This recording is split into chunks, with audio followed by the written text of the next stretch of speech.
Hello my dear students, क्या हाल चाल। और आज हम आपके लिए एंशियंट हिस्ट्री, प्राचीन भारतीय इतिहास में एक बहुत ही शानदार टॉपिक लेकर आए हैं, गुप्त साम्राज्य। जी हाँ, इनको जो है वो शकों के सामंत के रूप में दर्शाया गया। मतलब शक साम्राज्य का जब अंत हुआ तो गुप्त साम्राज्य का उदय हुआ, और शक जो है वो छोटे छोटे सामंत के रूप में बन गए थे, और वही सामंत आगे चलकर उन्होंने एक बड़े साम्राज्य की स्थापना की, गुप्त साम्राज्य। और शकों का सबसे प्रतापी शासक रुद्रदामन प्रथम था, जो हम आपको पिछले बैच में पिछले क्लास में पढ़ा चुके थे। भारत पर विदेशी आक्रमण, इंडो, शक, पहलव, कुषाण। ठीक है, नहीं ये शकों के नहीं, कुषाणों के सामंत थे। ठीक है, कुषाण वंश का अंतिम राजा कुषाण वंश का सबसे प्रतापी राजा कनिष्क। सॉरी, हम शक बोल दिए, कुषाण बोलना चाहिए था। चलिए सब लोग आगे लाइव, बहुत बढ़िया। तो हम लोग शुरू करते हैं गुप्त साम्राज्य। सब लोग तैयार हैं हमारे साथ? एक बार क्लास को लाइक और शेयर कर दीजिए और कह दीजिए सर बिल्कुल तैयार हैं। तो देखिएगा, गुप्त साम्राज्य के पहले गुप्त साम्राज्य के बारे में पहले थोड़ा जानकारी लीजिए कि गुप्त साम्राज्य के संस्थापक के रूप में नाम जाना जाता है श्रीगुप्त का। गुप्त साम्राज्य के संस्थापक कौन थे? श्रीगुप्त थे, जिनका शासनकाल 240 ईस्वी से लेकर 280 ईस्वी तक श्रीगुप्त था। श्रीगुप्त के बाद उनका बेटा आया घटोत्कच। ये 280 से लेकर 319 ईस्वी तक रहा। और 319 ईस्वी के बाद जब आया, जो शासक आए, वो घटोत्कच के बेटा थे चंद्रगुप्त प्रथम। वो चंद्रगुप्त मौर्य नहीं, चंद्रगुप्त प्रथम। और याद रखिएगा कि चंद्रगुप्त प्रथम जो था वो गुप्त साम्राज्य का वास्तविक संस्थापक था। ठीक है, यानी अगर बात की जाए कि सर ये लोग क्या कर रहे थे, तो ये लोग जो थे क्या नाम है बाबू? एक का नाम है श्रीगुप्त और एक का नाम है घटोत्कच। ये लोग जो है ना वो सामंत के रूप में अपना साम्राज्य को चला रहे थे, सामंत के रूप में। लेकिन जब चंद्रगुप्त प्रथम आया तो इसने नींव रखी और एक संवत की शुरुआत की, और इस संवत का नाम पड़ा गुप्त संवत। कौन सा? गुप्त संवत की शुरुआत चंद्रगुप्त प्रथम के द्वारा 319 और 320 ईस्वी में शुरू किया, गुप्त संवत का आरंभ। तो सिंपल याद रखिएगा कि गुप्त वंश के संस्थापक तो श्रीगुप्त थे, उनका बेटा फिर आया घटोत्कच। लेकिन 240 से लेकर 319 ईस्वी तक गुप्त साम्राज्य के शासक जो है वो एक सामंत के रूप में काम कर रहे थे। समझ रहे ना? सामंत का मतलब एक छोटे छोटे जो राजवंश होते हैं ना, जब मतलब छोटी छोटी जो लेवल होता है। मेन जो है वो चंद्रगुप्त प्रथम जो है वो इसने गुप्त साम्राज्य की स्थापना की, एक वास्तविक संस्थापक के रूप में पढ़ा। ठीक है, चंद्रगुप्त प्रथम। और ये एक वीर शासक था, इनके बारे में हम बहुत कुछ सीखेंगे। चंद्रगुप्त प्रथम का पुत्र आया समुद्रगुप्त। याद रखिएगा, समुद्रगुप्त को भारत का नेपोलियन कहा जाता है। और समुद्रगुप्त के बारे में कहा गया था कि समुद्रगुप्त का घोड़ा जो है वो 3 समुद्र का पानी पीता है। मतलब पूरे भारत पर, साउथ इंडिया को भी ऐड कर लीजिए, इस पर किसका शासन था? समुद्रगुप्त का। और समुद्रगुप्त को भारत का नेपोलियन, इसे बीना बजाते हुए देखा गया, इसके सिक्कों पर बीना बजाते हुए प्रतिमा लगाई गई। इसके कारण पता चला कि समुद्रगुप्त जो है वो संगीत प्रेमी था। समुद्रगुप्त को सैनिक वेशभूषा में भी देखा गया। और समुद्रगुप्त के बारे में बहुत सारी चीजें हम पढ़ेंगे। और समुद्रगुप्त के बाद उत्तराधिकारी के रूप में बना चंद्रगुप्त द्वितीय, क्योंकि समुद्रगुप्त और चंद्रगुप्त द्वितीय के बीच में एक आया था रामगुप्त। रामगुप्त जो है एक अयोग्य शासक था, और उसकी पत्नी ने, देवी ने रामगुप्त की हत्या करके चंद्रगुप्त द्वितीय, उनके भाई चंद्रगुप्त द्वितीय से विवाह कर लिया। ठीक है, और उसी में एक पुस्तक लिखी गई थी, देवी चंद्रगुप्तम। हम पढ़ेंगे आगे। ठीक है, और उसके बाद, ठीक है, चंद्रगुप्त द्वितीय के बारे में थोड़ा सा समझा दें कि इसी चंद्रगुप्त द्वितीय को हम लोग चंद्रगुप्त विक्रमादित्य कहते हैं। कुल 14 राजाओं ने विक्रमादित्य की उपाधि धारण की थी, और जो सबसे योग्य विक्रमादित्य कहलाया वो चंद्रगुप्त द्वितीय था, जिसने विक्रमादित्य की उपाधि धारण की। और विक्रमादित्य का मतलब क्या हुआ? एक उपाधि जिसका अर्थ होता है सूरवीर। ठीक है, हाँ, बलशाली, सूरवीर, जो भी कहिए। कुमारगुप्त, याद रखिए, ये वही कुमारगुप्त है जिनके शासनकाल में नालंदा विश्वविद्यालय, नालंदा यूनिवर्सिटी जो हमारे बिहार में है, बिहार के नालंदा जिले में है। ठीक है, नालंदा विश्वविद्यालय की स्थापना कुमारगुप्त के शासनकाल में हुआ था। यानी एक चीज तो समझ में आ गया कि नालंदा यूनिवर्सिटी जो बौद्ध धर्म की महायान शाखा के लिए प्रसिद्ध था, किसने बनवाया था? कुमारगुप्त ने। और इसका विनाश जो है वो खिलजी वंश के शासक बख्तियार खिलजी के द्वारा किया गया था। ठीक है ना? तो ये सब चीजें हम पढ़ेंगे आगे चल के। स्कंदगुप्त, सबसे अंतिम राजा जो था वह स्कंदगुप्त था। तो ये फिलहाल, ठीक है। अच्छा, चंद्रगुप्त द्वितीय के बारे में याद रखिएगा कि चंद्रगुप्त द्वितीय ने कौन सी उपाधि धारण की थी? विक्रमादित्य की उपाधि धारण की थी। कौन सी उपाधि धारण की थी? विक्रमादित्य की उपाधि धारण की थी। समुद्रगुप्त की बात करें तो समुद्रगुप्त को भारत का नेपोलियन कहा जाता है। भारत का नेपोलियन कहा जाता है। इसे बीना बजाते हुए देखा गया, इसे सैनिक वेशभूषा में देखा गया, इसका घोड़ा 3 समुद्र का पानी पीता। इसका अर्थ समझ रहे हैं, मतलब तीनों दिशाओं में किसका शासनकाल था? समुद्रगुप्त का। एक योग्य और एक वीर शासक। अगर आपसे पूछा जाए गुप्त साम्राज्य का सबसे वीर शासक, सबसे फेमस शासक समुद्रगुप्त और उसके बाद चंद्रगुप्त द्वितीय। वैसे तो ये तीनों जो लगातार आया ना, मत पूछिए, इन तीनों ने जो तूफान मचाया था गुप्त साम्राज्य में। अगर गुप्त साम्राज्य की बात करें तो गुप्त साम्राज्य अपने चरम सीमा पर पहुंचने में 3 शासकों की बहुत बड़ी भूमिका। एक चंद्रगुप्त प्रथम, एक समुद्रगुप्त और एक चंद्रगुप्त द्वितीय। यही 3, वैसे तो सभी योग्य थे, मतलब कोई एक रामगुप्त को हटा दिया जाए तो चंद्रगुप्त, पूरा गुप्त साम्राज्य एक योग्य शासकों का गढ़ था, ठीक है। लेकिन इन तीनों में बागड़ बिल्ला जिसको कहते हैं ना, वीर योद्धा, चंद्रगुप्त प्रथम, समुद्रगुप्त और चंद्रगुप्त द्वितीय। इस सेशन को एकदम इंटरेस्टिंग तरीके से पढ़िएगा, इतना मजा आएगा, इतना मजा आएगा। एक एक राजाओं के बारे में पूरी जानकारी हम देंगे। इसके बाद अगर एक भी सवाल गुप्त साम्राज्य से छूट जाए तो समझिएगा कि कहीं ना कहीं आपके अंदर दोष था, शायद आप अच्छे से नहीं पढ़े। फिर हम आपको गुप्तकालीन शासन व्यवस्था, सैन्य व्यवस्था, वो सब कुछ दिखाएंगे। तैयार हैं? जब हम 10 मिनट लेक्चर बैनर पर दे सकते हैं तो सोचिए जब हम कंटेंट लेकर आएंगे तो कितना मजा आएगा। हम चाहते तो लिख के भी पढ़ा सकते थे। सब लोग तैयार हैं? यस या नो में जवाब दीजिए। हाँ, एक बार वीडियो को लाइक और शेयर कर दीजिए, सबसे बस इतना ही रिक्वेस्ट है और कोई डिमांड आप लोगों से नहीं है। देखिए बाबू, बात किया जाए गुप्ता पीरियड, गुप्त काल की बात करी जाए तो देखिए शुरू कब हुआ था? 240 से लेकर 467 तक चला था। वैसे तो मिला जुला के 510 तक चला था। 240 ईस्वी से, एडी कहते हैं, बीसी नहीं करिएगा, 240 ईस्वी से आरंभ। गुप्त साम्राज्य का आरंभ कब हुआ? 240 और लगभग 500, मतलब 250-300 साल का यह सेशन था गुप्त काल का। चलिए सब लोग तैयार हैं? All ready? देखिए गुप्त काल की बात करें, एकदम एक एक चीज, इसको भारतीय इतिहास का स्वर्ण काल कहा जाता है गुप्त काल को।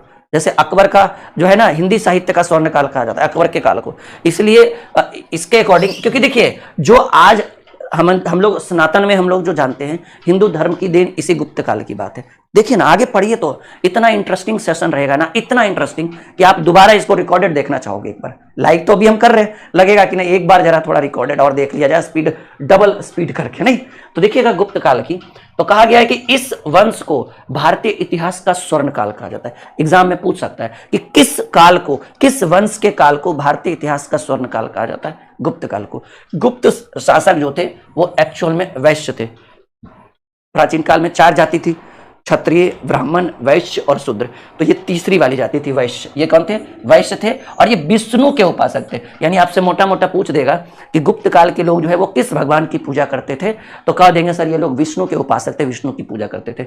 ऐसा माना जाता है कि कुषाण शासकों के सामंत, देखिए मैंने शकों का सामंत बोल दिया था जो बिल्कुल गलत था, मैंने इस चीज को थोड़ा सा चेंज भी करवाया था।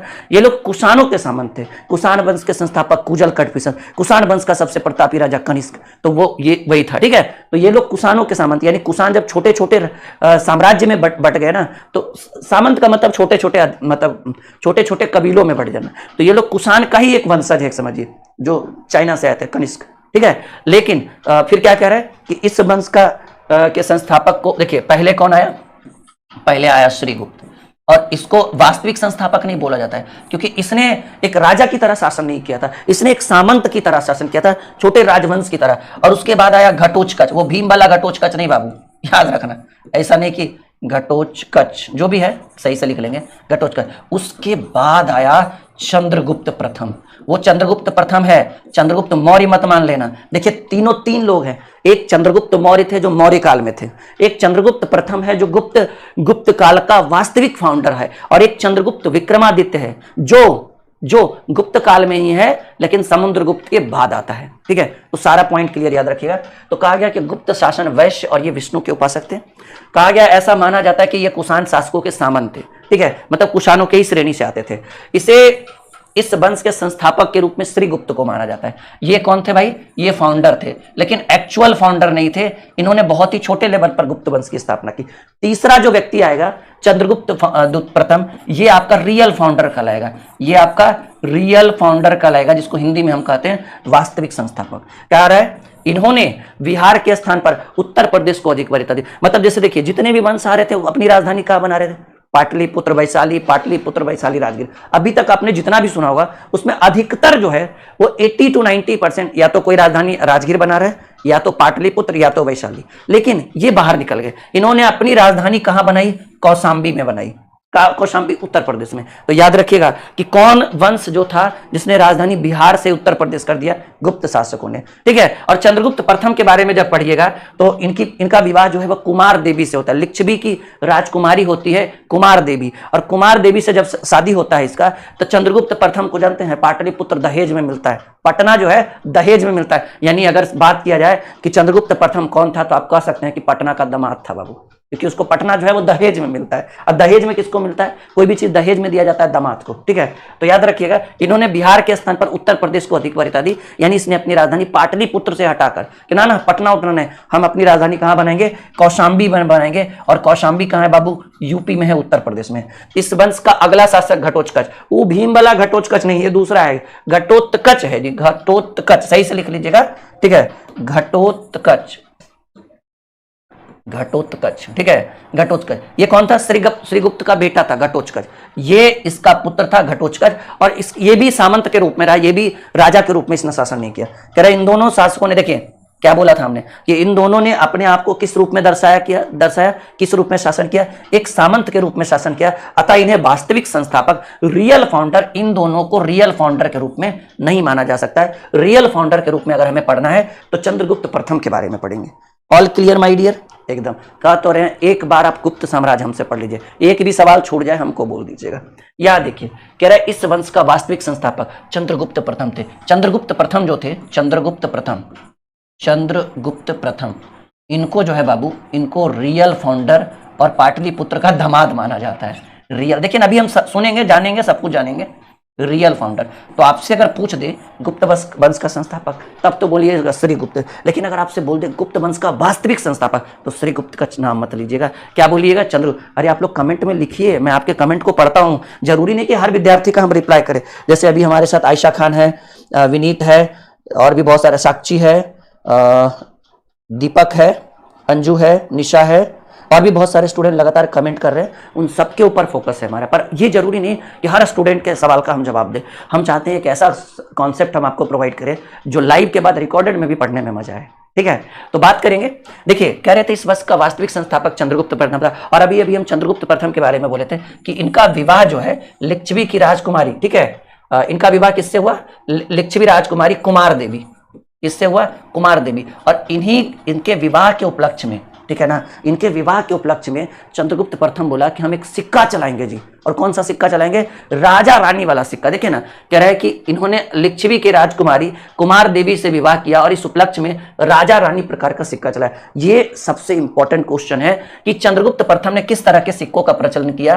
तो राजा रानी, मतलब एक तरफ राजा रहते थे सिक्के के एक पहलू में, और एक तरफ रानी, राजा रानी प्रकार का सिक्का चलाया। सोचिए किस उपलक्ष्य में चलाया? क्योंकि इन्होंने अपना विवाह जो है लिच्छवी की राजकुमारी से किया, और लिच्छवी की राजकुमारी थी कुमार देवी, और कुमार देवी से विवाह किया तो बड़ा प्रसन्न था चंद्रगुप्त प्रथम। बोला चलो जी वो सिक्का चलाते। इसने एक संवत की भी शुरुआत की। कौन सा? गुप्त संवत 319। अभी आइए ना, पढ़ेंगे हम लोग। देखिए तो समझ गए। अब आपसे यहां से ये एग्जाम में पूछ सकता है कि राजा रानी नाम का सिक्का जो है वो किस शासक ने चलाया था? कहेंगे गुप्त वंश का वास्तविक संस्थापक चंद्रगुप्त प्रथम ने चलाया था। सवाल है कि इस वंश में, गुप्त वंश में गरुड़ मुद्राएं सर्वाधिक लोकप्रिय थी। गरुड़ मुद्राएं, ठीक है, जो गरुड़ मुद्राएं होती है वो कहां लोकप्रिय थी? गुप्त साम्राज्य में। यहां देखिएगा इस वंश में सोने के मुद्रा को दिनार तथा चांदी के रुपए को रूपक कहा जाए। अच्छा एक बात और याद रखिएगा, सबसे पहले सोने के सिक्के हिंद यवन शासकों ने चलाया था। मैंने बार बार बोला, सबसे पहले शुद्ध सोने के सिक्के कुषाण शासकों ने चलाया था, परंतु सबसे बड़ी मात्रा में सोने के सिक्कों का प्रचलन गुप्त शासकों ने चलाया था। और उस समय शासक समुद्रगुप्त थे। अभी आएंगे समुद्रगुप्त। और सबसे ज्यादा अशुद्ध सोना का सिक्का भी जो है वो गुप्त, क्योंकि जब बढ़ जाएगा आकार तो क्वालिटी घट जाता है ना चीजें। जैसे मान लीजिए अगर 10 रुपया में समोसा इतना ठो मिले तो हो सकता है उसको खोलने पर उसके अंदर का आलू जो होता है, हो सकता है उसके साथ बादाम मिले, उसके अंदर धनिया पत्ता हो, सब्जी हो, अच्छा फील हो। इतना बड़ा में 10 रुपए का समोसा, वही 10 रुपए का समोसा इतना बड़ा दे दे आपको, तो भगवान जाने अंदर क्या भरा हुआ रहेगा, ठीक है, ताकि साइज आप ज्यादा। तो क्या हुआ था कि गुप्त शासकों के द्वारा बड़े पैमाने पर सोने के सिक्कों का प्रचलन, बड़े पैमाने पर, तो बड़े पैमाने पर प्रचलन हुआ तो करप्शन आ गया तो उसके अंदर क्वालिटी घट गया। तो सबसे ज्यादा अशुद्ध सोने के सिक्कों जो है वो गुप्त शासकों के द्वारा ही चलाया गया था, लेकिन चंद्रगुप्त के समय नहीं, समुद्रगुप्त जब आएगा तो उनके द्वारा। ठीक है, देखिए चंद्रगुप्त प्रथम ने एक उपाधि धारण की थी, महाराजा धीराज। तो कह रहे हैं महाराजा धीराज की उपाधि धारण करने वाला प्रथम शासक चंद्रगुप्त प्रथम। देखिए विक्रमादित्य तो 14 लोगों ने धारण किया था, जिसमें सबसे प्रसिद्ध विक्रमादित्य था चंद्रगुप्त द्वितीय। चंद्रगुप्त प्रथम अभी पढ़ रहे हैं हम लोग, कुछ देर में चंद्रगुप्त द्वितीय पढ़ेंगे। तो सबसे प्रसिद्ध विक्रमादित्य चंद्रगुप्त द्वितीय। लेकिन महाराजा धीराज, ये प्रश्न इंपॉर्टेंट है, एग्जाम में भी पूछा है PYQ प्रीवियस ईयर क्वेश्चन में, महाराजा धीराज की उपाधि धारण करने वाला प्रथम शासक कौन था? तो कहेंगे सर चंद्रगुप्त प्रथम। ठीक है, और चंद्रगुप्त प्रथम ने कहा किससे विवाह किया था? कुमार देवी से। कुमार देवी कौन थी? लिच्छवी की राजकुमारी थी। ठीक है, देखिए चंद्रगुप्त प्रथम के द्वारा एक संवत की शुरुआत हुई। जैसे अभी तक हम लोगों ने विक्रम संवत पढ़ा था 57 ईसा पूर्व, शक संवत पढ़ा कनिष्क के द्वारा कुषाण काल में 78 ईस्वी में। देखिए संवत की बात करें तो हम टोटल 3 संवत पढ़ चुके हैं, ये तीसरा संवत है। पहला बाबू विक्रम संवत, पहला कौन सा? विक्रम संवत। ये कब था? 57 BC, BC का मतलब ईसा पूर्व। ठीक है, दूसरा शक संवत। शक संवत की बात करें तो कनिष्क के द्वारा 78 ईस्वी में, ईस्वी को हम लोग AD बोलते हैं। और तीसरा जो अभी पढ़ रहे हैं वो है गुप्त संवत। ठीक है, गुप्त संवत। ठीक है, गुप्त संवत की शुरुआत जो है चंद्रगुप्त प्रथम के द्वारा 319 और 320 AD का मतलब होता है ईस्वी, BC का मतलब होता है ईसा पूर्व। तो इतनी सी बात ऑल क्लियर है आप लोगों के लिए? सबको मजा आ रहा है? यस या नो में जवाब दीजिए। हाँ, गरुड़ मुद्रा जो है वो चंद्रगुप्त मौर्य के प्रथम, चंद्रगुप्त मौर्य नहीं, सॉरी एकदम नहीं, मौर्य नहीं बोलना, मौर्य तो उधर था, वो तो BC में चल रहा था। अशोक के दादाजी थे चंद्रगुप्त मौर्य, समझ रहे हैं? अशोक महान के दादाजी, पिताजी बिंदुसार, दादाजी चंद्रगुप्त मौर्य। ठीक है, तो 3 संवत की शुरुआत हुई, 3 संवतों को। अच्छा, हम लोग कौन सा संवत अभी मानते हैं? शक संवत के। हमारा जो भी कालक्रम चल रहा है, जो भी कैलेंडर है, ग्रेगोरियन कैलेंडर, और कौन सा संवत? शक संवत के आधार पर हम लोग अपना काम कर रहे हैं। All clear my dear? चलिए यहां देखिएगा कि गुप्त संवत का प्रारंभ 319 20 ईस्वी में चंद्रगुप्त प्रथम ने चलाया था। बहुत इंपॉर्टेंट सवाल है, गुप्त संवत की शुरुआत किसने की? चंद्रगुप्त प्रथम, द्वितीय, तृतीय मौर्य में गड़बड़ नहीं होना चाहिए। चंद्रगुप्त मौर्य काल में था। चंद्रगुप्त प्रथम गुप्त वंश का वास्तविक फाउंडर था। चंद्रगुप्त द्वितीय, जिसको हम चंद्रगुप्त विक्रमादित्य कहते हैं, वो किसके बाद आएगा? समुद्रगुप्त के बाद पढ़ना है। ठीक है, शायद वो समुद्रगुप्त का बेटा था, हाँ शायद दूसरा बेटा था शायद। चलिए आगे हम देखेंगे। देखिए इस समय मतलब चंद्रगुप्त प्रथम के समय शिक्षा का प्रमुख केंद्र उज्जैन था। कहाँ था बाबू? उज्जैन। नालंदा तो बाद में आएगा, क्योंकि कुमारगुप्त आएगा तभी वो नालंदा विश्वविद्यालय को। और आपसे पूछ सकता है कि छात्रावास की सुविधा उपलब्ध कराने वाला पहला यूनिवर्सिटी नालंदा विश्वविद्यालय। उससे पहले तक्षशिला था, पर वहां छात्रावास नहीं थी, मतलब हॉस्टल की सुविधा नहीं था। कह रहा है गुप्त वंश क्या दरबारी भाषा क्या थी? याद रखिएगा, गुप्त वंश की दरबारी भाषा संस्कृत थी। और ये जो हिंदू धर्म की जितनी भी चीजें प्रचलित है वो गुप्त काल की ही देन है। आगे हम आपको करेंगे इसके ऊपर डिस्कशन। इस वंश में देखिए गुप्त काल में बाल विवाह की प्रथा प्रारंभ हुई थी। अगर आपसे कोई पूछ दे कि जो बाल विवाह होता था, अभी तो थोड़ा सा कंट्रोल हुआ, खत्म नहीं हुआ है, सती प्रथा खत्म हो गया, लेकिन बाल विवाह, सती प्रथा तो छोड़ दीजिए, आजकल तो पुरुष प्रथा चला हुआ है, क्योंकि पुरुष सती प्रथा है, सती नहीं है, पुरुष प्रथा है। उसमें क्या होता है कि पुरुषों को अगर ज्यादा छिटपिटाते हैं ना पुरुष लोग, तो उनको हरा वाला ड्रम में पैक कर दिया जाता है, या तो हरा वाला ड्रम में पैक हो जाता है वो लोग, या तो उनको पहाड़ पर चले जाकर धक्का दे दिया जाता है। ठीक है, ये सब हुआ पुरुष प्रथा, कुकर्म है जी। ठीक है, तो आजकल महिलाएं जो है काफी डेवलप हो चुकी है, नहीं कुछ नहीं करेंगे तो ज्यादा मतलब इधर उधर करोगे ना, ठीक है, एकदम मोए मोए कर देगी और एकदम सीधा ड्राम में पैक, खत्म खेला। ठीक है, तो ये सब से थोड़ा सा लड़का लोग बच के, ठीक है, हाँ सही कह रहे हैं, गलत नहीं कह रहे हैं। ठीक है, तो अब बात समझिएगा कि इस समय शिक्षा का प्रमुख केंद्र उज्जैन था। चंद्रगुप्त मौर्य के, सॉरी बार बार मौर्य आ जाता है, एकदम दिमाग खटखटा गया, गलत बात। चंद्रगुप्त प्रथम के समय शिक्षा का प्रमुख केंद्र कौन था? उज्जैन था। इस वंश का दरबारी भाषा मौर्य वंश की दरबार, चंद्रगुप्त प्रथम के समय गुप्त वंश की दरबारी भाषा जो थी वो संस्कृत थी, मौर्य नहीं। ठीक है, इसी वंश में बाल विवाह की प्रथा। आपसे पूछ सकता है बाल विवाह का आरंभ कब हुआ? तो कहेंगे मौर्य गुप्त काल में हुआ था। ठीक है, प्रभावती गुप्त को के पूना स्थित ताम्रपात अभिलेख में स्त्री गुप्त का वर्णन है। प्रभावती गुप्त के पूना, ये पॉइंट इतना इंपॉर्टेंट नहीं है। चलिए हम आगे, जो इंपॉर्टेंट रहता है ना हम खुद ही इस पर डिस्कशन करते हैं। यहां तक किसी को कोई दिक्कत?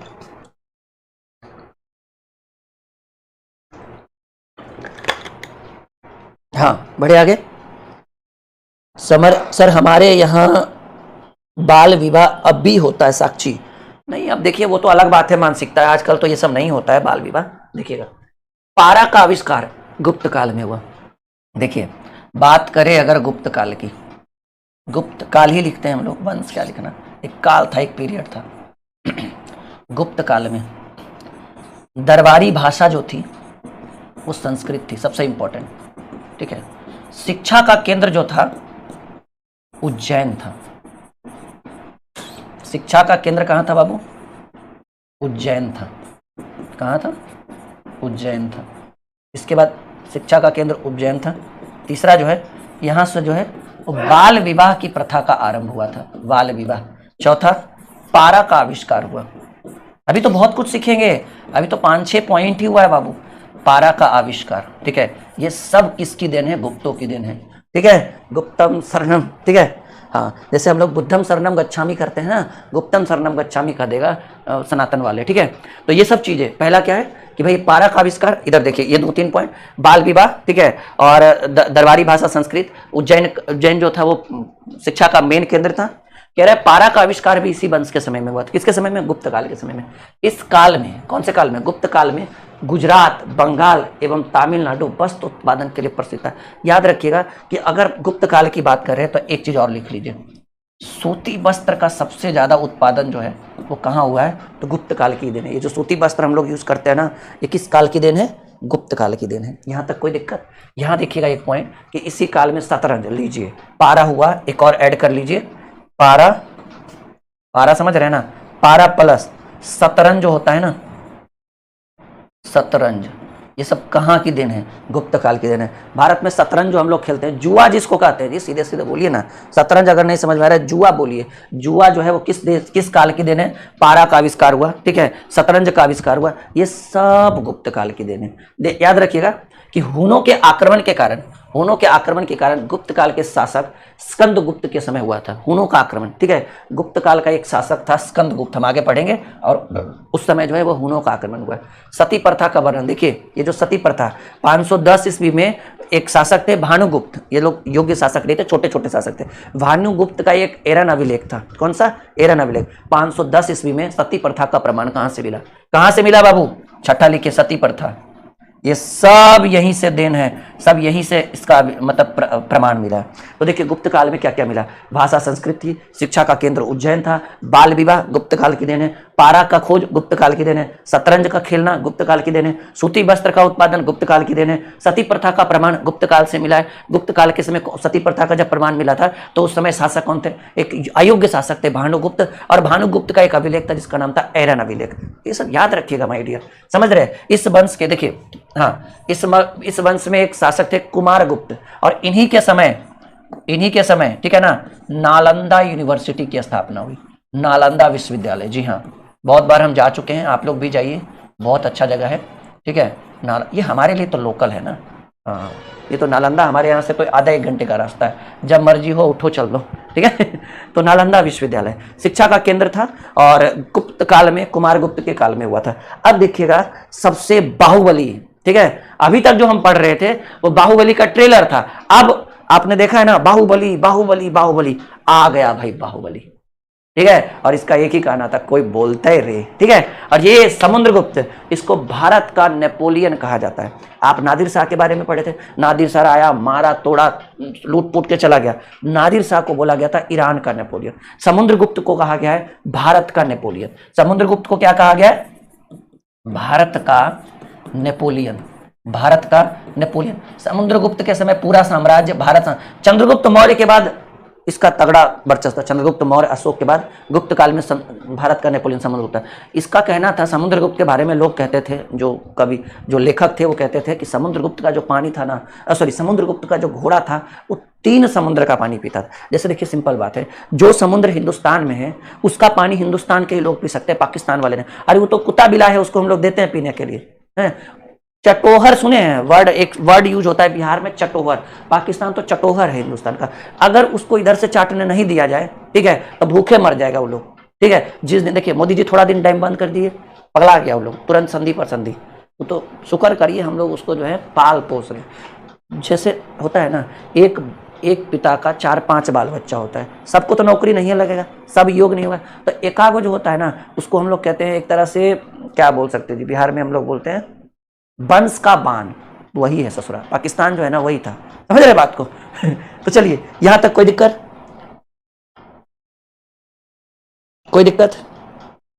अरे आप लोग भी कुछ बोलते रहिए ऐसे एकदम। देखो, एक भी स्टूडेंट अभी तक क्लास को शेयर नहीं किया। चलिए पहले सब लोग क्लास को शेयर करिए। तो अगर आप चाहते हैं कि एक बहुत ही बेहतरीन सेशन हम आपको प्रोवाइड करें तो आपको भी हमारी मदद करनी पड़ेगी। अब देखिए पढ़ेंगे समुद्रगुप्त। कह रहा है यह चंद्रगुप्त प्रथम का पुत्र था। भाई जब बाप वीर योद्धा था तो बेटा काहे नहीं होगा? चंद्रगुप्त प्रथम के बारे में हम बोले हैं ना कि चंद्रगुप्त प्रथम भी एक वीर योद्धा थे, एक वीर शासक था। और चंद्रगुप्त प्रथम का बेटा जो है वो समुद्रगुप्त था।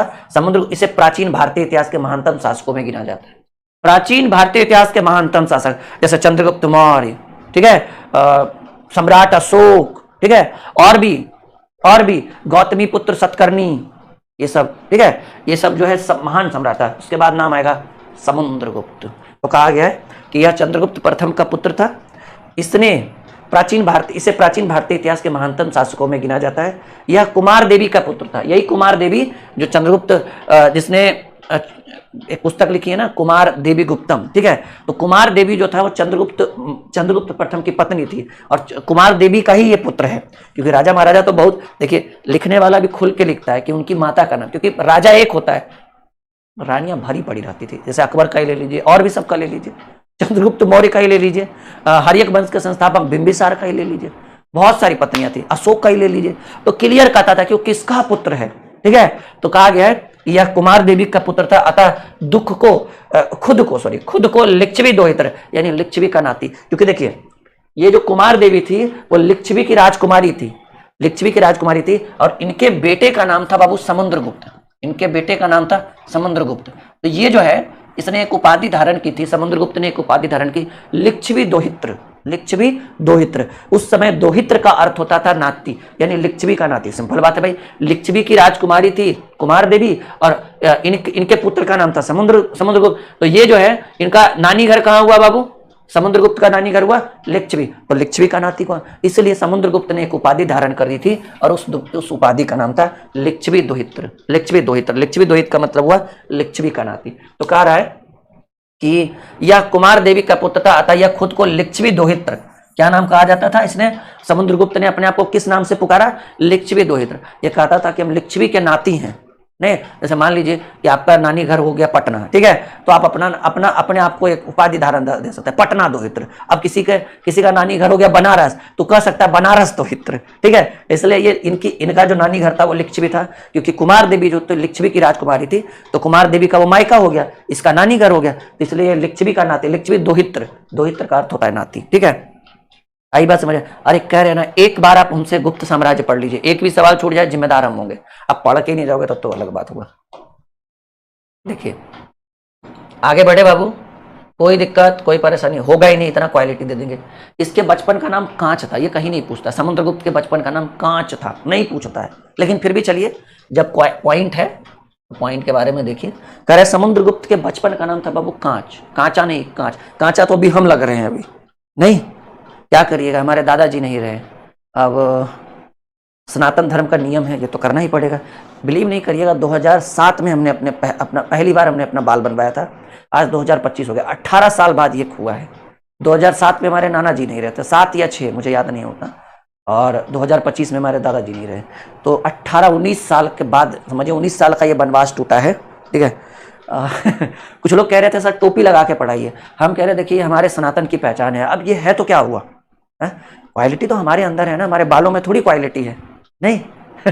आज हमारे राष्ट्रपति द्रौपदी मुर्मू को देखें, एकदम समझ रहे हैं ना, लेकिन उनके अंदर गुण है तभी तो उनको बनाया गया है, ठीक है। हाँ चलिए, समुद्रगुप्त की नीतियां समुद्रगुप्त की जो नीतियां थी, जो उनका सोच था, वो आक्रामक तथा विस्तारवादी था। मतलब उसका बस एक ही काम था, साम्राज्य का विस्तार कैसे हो, साम्राज्य का, जैसे मौर्य साम्राज्य में हुआ, जैसे हर्यक वंश के संस्थापक बिंबिसार ने किया, साम्राज्य विस्तार पर।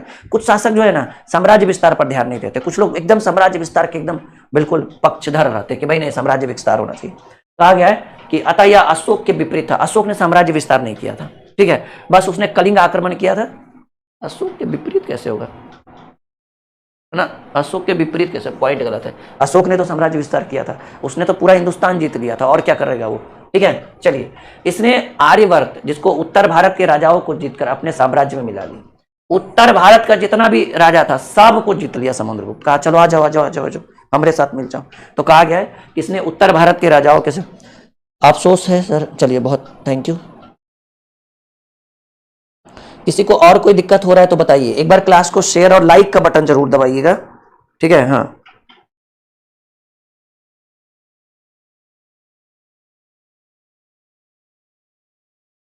बढ़े आगे।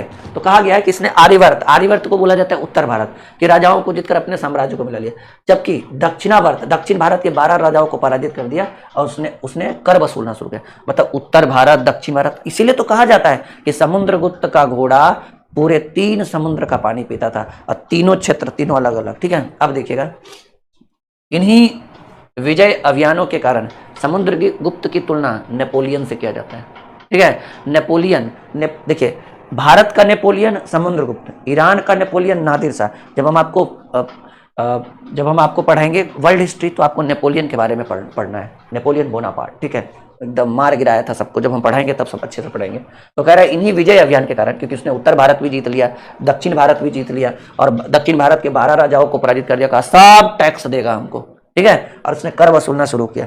तो कह रहा है कि इन्हीं विजय अभियान के कारण समुद्रगुप्त को भारत का नेपोलियन। और सबसे बड़ा सवाल यहाँ से पूछा जाता है ना कि समुद्रगुप्त को भारत का नेपोलियन किसने कहा था, तो एक व्यक्ति थे जिनका नाम था B.A. स्मिथ, ठीक है। किसने, इसलिए B.A. स्मिथ द्वारा समुद्रगुप्त को भारत का नेपोलियन कहा गया, जो अर्ली हिस्ट्री ऑफ इंडिया की पुस्तक में लिखी गई। कौन सी पुस्तक में, अर्ली हिस्ट्री ऑफ इंडिया। तो भारत का नेपोलियन समुद्रगुप्त, ईरान का नेपोलियन नादिर शाह। नेपोलियन कौन था, वर्ल्ड हिस्ट्री में पढ़ेंगे। समुद्रगुप्त के विजय अभियान की जानकारी प्रयाग प्रशस्ति अभिलेख, इलाहाबाद के प्रयाग प्रशस्ति अभिलेख में, और इसकी रचना जो है वो हरिसेन ने शायद की थी। प्रयाग प्रशस्ति अभिलेख की रचना जो है वो किसने की थी, हरिसेन। हरिसेन जो थे समुद्रगुप्त के दरबारी कवि, और हाँ हरिसेन, आगे पढ़ेंगे हम इसके बारे में। प्रयाग प्रशस्ति अभिलेख की रचना किसने की, हरिसेन ने की। ओके, तो प्रश्न है कि समुद्रगुप्त के विजय अभियान की जो जानकारी है वो प्रयाग प्रशस्ति अभिलेख इलाहाबाद से मिली है। प्रयाग स्तंभ लेख में मुगल शासक जहांगीर का भी वर्णन है, प्रयाग प्रशस्ति अभिलेख में, जिसकी रचना किसने की, हरिसेन। हरिसेन कौन थे, समुद्रगुप्त के दरबारी कवि थे। यहां तक कोई दिक्कत, कोई परेशानी? चलिए अगले प्रश्न की बात करते हैं, अगले टॉपिक की बात करते हैं। कह रहा है अभिलेख, देखिए जिसके बारे में हम चर्चा कर रहे थे वो आ भी गया।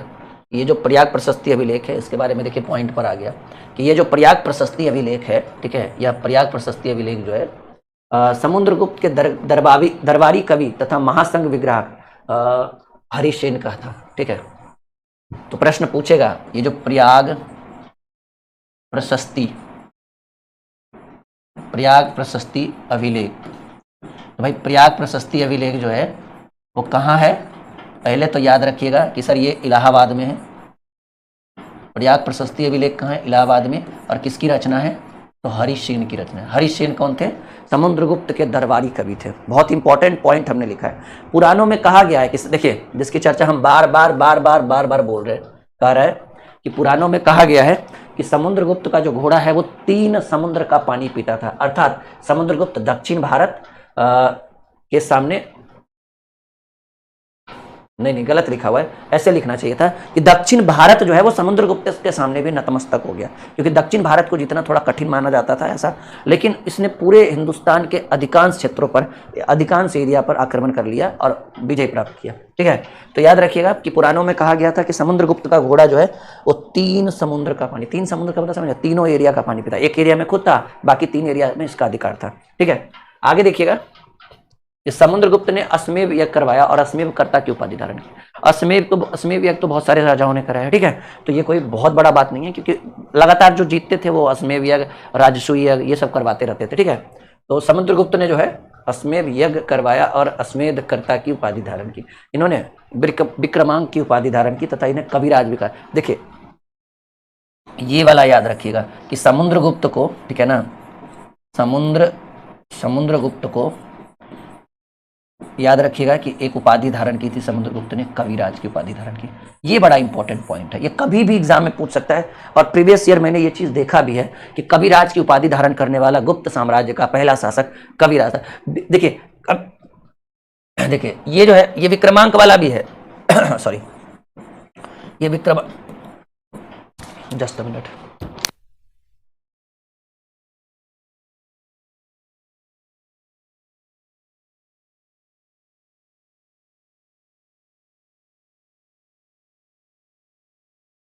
ठीक है। तो प्रश्न पूछ सकता है कि इन्होंने विक्रमांक की उपाधि धारण की। विक्रमांक वाला पूछे या ना पूछे, लेकिन ये कविराज वाला, ये बहुत फेमस है कि कविराज की उपाधि धारण करने वाला शासक कौन था? समुद्रगुप्त। ठीक है। इसके बाद कहा गया कि श्रीलंका के शासक मेघवर्मन ने बोध गया में मंदिर बनवाने के लिए अपना देखिए, श्रीलंका एक राजा थे जिनका नाम था मेघवर्मन। इनका कहना था कि हमको जो है वो श्रीलंका में, ठीक है ना, नहीं, बोध गया में, हाँ, बोध गया में हमको एक मंदिर बनवाना है गौतम बुद्ध का, और बोध गया में गौतम बुद्ध का मंदिर बनवाना है। तो आपको पता है कि पूरा पाटलिपुत्र जो था वो चंद्रगुप्त मौर्य को, चंद्रगुप्त प्रथम को दहेज में मिला था कुमार लिच्छवी के द्वारा। लिच्छवी के राजा लिच्छवी के राजकुमारी कुमार देवी से जब चंद्रगुप्त प्रथम का विवाह हुआ था तो पाटलिपुत्र तो उन्हीं के अधीन हो गया। तो सिंपल बात है कि श्रीलंका के एक शासक थे, श्रीलंका के एक राजा थे जिनका नाम था मेघवर्मन। वो बोध गया में एक मंदिर बनवाना चाहते थे, इसलिए उन्होंने अपना एक दूत भेजा किनके दरबार में? समुद्रगुप्त के दरबार में। और समुद्रगुप्त बोला चलिए ठीक है, अगर आप बौद्ध धर्म का प्रचार प्रसार करना चाहते हैं हमको कोई दिक्कत नहीं। उन्होंने अनुमति दे भी दी, देखिए यहाँ दिया होगा, समुद्रगुप्त ने उसे मंदिर बनवाने की अनुमति दे दी, बोला ठीक है आपकी मर्जी बनवाइए, कोई दिक्कत नहीं है। एक पॉइंट और याद रखिएगा कि समुद्रगुप्त ने कृष्ण चरित्र पुस्तक की रचना की, ये बड़ा इंपॉर्टेंट है और इसे कविराज कहा जाता है। ये कुछ पूछे या ना पूछे, कृष्ण चरित्र पूछे या ना पूछे, विक्रमांक पूछे या ना पूछे, लेकिन ये जो कविराज वाला है ये अगर आपको याद नहीं रहा तो समझिएगा गड़बड़ है कहीं ना कहीं। तो प्रश्न पूछेगा कि समुद्रगुप्त ने कौन सी पुस्तक की रचना की? कृष्ण चरित्र पुस्तक की रचना की। और इसने कौन सी उपाधि, इसे किस नाम से जाना गया? कविराज के नाम से जाना। खैर ये ज्यादा इंपॉर्टेंट नहीं है, लेकिन याद रखिएगा कि कविराज की उपाधि धारण करने वाला शासक समुद्रगुप्त। आइए, समुद्रगुप्त के बारे में इतना और पढ़ना है, उसके बाद हम अगले शासक की बात करेंगे। कह रहा है इसके सिक्कों पर बीना बजाते हुए तथा सैनिक वेशभूषा में। देखिए समुद्रगुप्त की बात करें, ठीक है ना, यहां मैं लिख देता हूं समुद्रगुप्त के बारे में। समुद्रगुप्त की बात करें, ठीक है, समुद्रगुप्त की बात करें तो ये किसके? समुद्रगुप्त की बात करें तो इसका बचपन का नाम था कांच। क्या था बाबू? कांच। क्या था? कांच। समुद्रगुप्त की बात करें तो इसके पिता का नाम था क्या? समुद्रगुप्त के पिता का नाम था चंद्रगुप्त प्रथम। चंद्रगुप्त प्रथम, ठीक है। इसके बारे में एक बात और करें तो इसने कविराज की उपाधि धारण की थी, इसने विक्रमांक की उपाधि धारण की थी, ठीक है। कृष्ण चरित्र की रचना की थी इसने, कृष्ण चरित्र पुस्तक की रचना की इसने, ठीक है। तो ये सारी चीजें जो है वो बहुत इंपॉर्टेंट है। ये चंद्रगुप्त जो है वो लिच्छवी दोहित्र, ठीक है, लिच्छवी दोहित्र अपने आप को कहलाता था, यानी लिच्छवी का नाती, दोहित्र का मतलब होता है नाती, तो लिच्छवी का नाती अपने आप को कहलाता था। ये इसने, ठीक है ना, इसने क्या है, ये वीणा वादक था, वीणा वादक मतलब वीणा बजाता था, ठीक है। साथ ही साथ इसके बारे में और एक चीज देखिएगा कि ये सैनिक वेशभूषा में अपने आप को दर्शाया है, वीणा बजाते हुए सैनिक वेशभूषा में। तो ये सब जो है बड़ा इंपॉर्टेंट पॉइंट है समुद्रगुप्त के बारे में। तो 2-3 पॉइंट याद रखिएगा कि इसके सिक्कों पर वीणा बजाते हुए तथा सैनिक वेशभूषा में दिखाया गया, वीणा बजाते हुए। और वीणा बजाते हुए जब समुद्रगुप्त को देखा गया तो ऐसा फील हुआ कि ये एक संगीत प्रेमी है। समुद्रगुप्त को जब वीणा बजाते हुए देखा गया तो वीणा वादक के रूप में देखा, वीणा बजाते हुए उसके सिक्कों पर आया तो फील हुआ। अब जैसे देखिए, मान लीजिए कि आप अपने हाथ में तलवार लेकर घूमते जाएगा तो कहेगा ना भाई कटप्पा का रूप है, हैं? अब बीबी मान लीजिए कि बेलना लेके खड़ा है आपके घर में, आप गए, अब बीबी बेलना लेके खड़ा है तो समझ गए कि इसका मतलब बीबी बदमाश है, हैं? अब इधर से गए, अब बीबी एकदम गरम गरम रोटी दे रही थी, सीधे सीधे है। तो अपने अपने विचार, मतलब भाव चित्रात्मक, भाव को देखकर, चित्र को देखकर भाव को समझ। अभी भी ऐसे खड़ा रहे एकदम चुड़ैल की तरह, समझिएगा कि बड़ा बदमाश है, ऐसा होता है, ठीक है। हाँ, आगे बढ़े तो कह रहे समुद्रगुप्त के बाद एक अगला शासक बना बाबू रामगुप्त। रामगुप्त ये अयोग्य शासक था। इसकी बीवी का नाम था, देखिए, इनकी पत्नी का नाम था देवी। देखिए अब इसके बारे में समझिएगा। रामगुप्त, तीन आदमी का नाम याद रखिएगा। रामगुप्त ये शायद समुद्रगुप्त का बेटा था, ठीक है। रामगुप्त शासक बना और इनकी पत्नी का नाम था देवी। क्या नाम था बाबू? देवी। अभी ध्यान से समझिएगा कहाँ गड़बड़ हुआ। रामगुप्त का बेटा था चंद्रगुप्त द्वितीय, नहीं भाई था, माफी चाहेंगे, चंद्रगुप्त द्वितीय। ये चंद्रगुप्त रामगुप्त का क्या था? भाई था, समझिए। गुप्त साम्राज्य में समुद्रगुप्त के बाद क्या कांड हुआ, समझिएगा मेरी बात। तो समुद्रगुप्त के बाद उसका बेटा गद्दी पर बैठा रामगुप्त। रामगुप्त की पत्नी का नाम था देवी, ठीक है। और रामगुप्त का ही भाई था चंद्रगुप्त द्वितीय। तो हुआ क्या कि रामगुप्त थोड़ा बकलोल था, तो जो उसकी भौजाई थी चंद्रगुप्त द्वितीय, मतलब देवी जो है वो अपने देवर से फंस गई चंद्रगुप्त द्वितीय से, समझिएगा मेरी बात। और ये अभी हम पढ़ेंगे। तो समुद्रगुप्त के बाद गद्दी पर बैठा रामगुप्त। रामगुप्त एक बकलोल और एक अयोग्य शासक था, एकदम बकलोल था, एकदम छुच्छे बकलोल जिसको कहते हैं ना, वही था। तो रामगुप्त एक बकलोल शासक था। उसकी पत्नी का नाम था कुमार देवी, नहीं कुमार देवी तो चंद्रगुप्त प्रथम की पत्नी का नाम सिर्फ देवी था। और देवी का टांका फंसा हुआ था कहां, चंद्रगुप्त द्वितीय के साथ।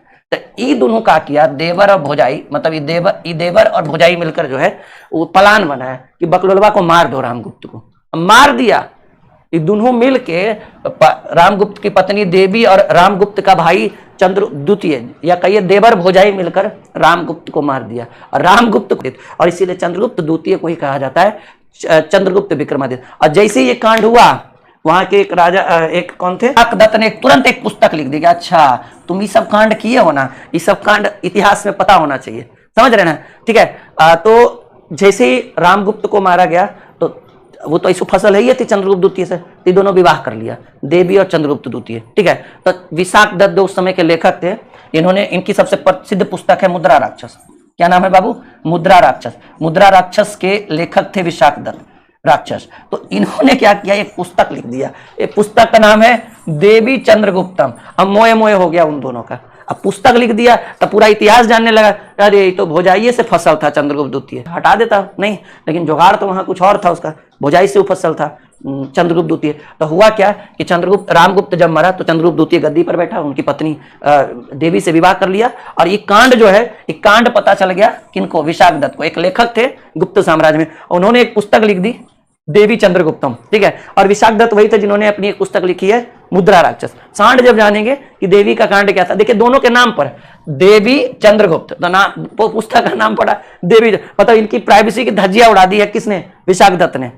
एक और पढ़ाएंगे साउथ इंडिया में, तो वो भी देखिएगा, बड़ा मजा आएगा पढ़ने में। तो कौन सी पुस्तक बनी, देवी चंद्रगुप्तम। देवी चंद्रगुप्तम के लेखक विशाख दत्त, और विशाख दत्त की सबसे प्रसिद्ध पुस्तक मुद्रा राक्षस। देवी चंद्रगुप्तम में किनके किनके बारे में चर्चा है, चंद्रगुप्त द्वितीय जिसको चंद्रगुप्त विक्रमादित्य कहते हैं, और उनकी भोजाई का लीजिए, बीबी का लीजिए, देवी के बारे में। देवी का असली पति था रामगुप्त, जिसको मार दिया चंद्रगुप्त द्वितीय ने।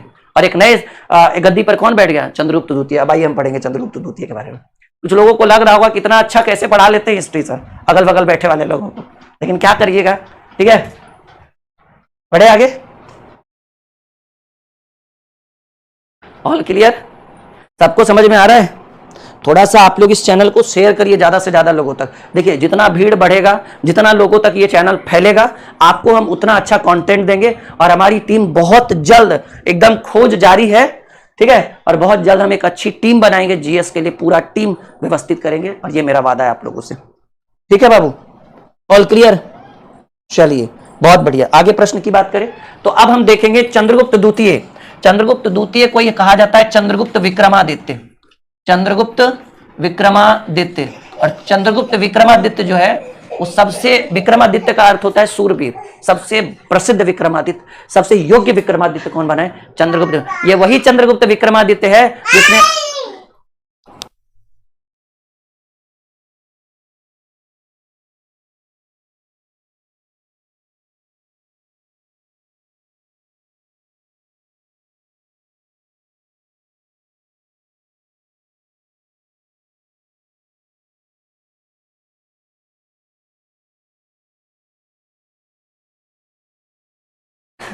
चलिए ठीक है, एक छोटा सा चंद्रगुप्त आ गया था, जाओ जाओ जाओ क्लास ले।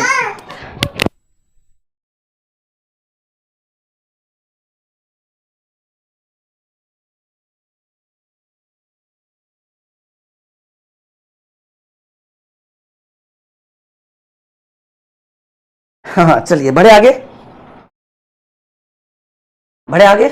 चलिए तो बात करेंगे चंद्रगुप्त द्वितीय, जिसको हम चंद्रगुप्त विक्रमादित्य के नाम से जानते हैं। और कहा गया इसने शकोकांत, देखिए जब हम आईएसपीके पढ़ा रहे थे, आईएसपीके, ये क्या था आईएसपीके, भारत पर 4 विदेशी आक्रमणकारी, इंडो, शक, पहलव, कुषाण। देखिएगा शकों का अंत कुषाण ने किया था, ठीक है ना, नहीं शकों का अंत जो है सातवाहन शासकों ने किया था, कुषाण ने नहीं। लेकिन शकों का पूर्ण अंत नहीं कर पाए सातवाहनों ने, तो शकों की कुछ शाखाएं बच गई थी, और इसका अंत जो किया था वो किसने किया था, चंद्रगुप्त द्वितीय ने। तो प्रश्न पूछ सकता है कभी आपके एग्जाम में, इस शकों का संपूर्ण सफाया करने वाले शासक का नाम क्या था, चंद्रगुप्त विक्रमादित्य, ठीक है।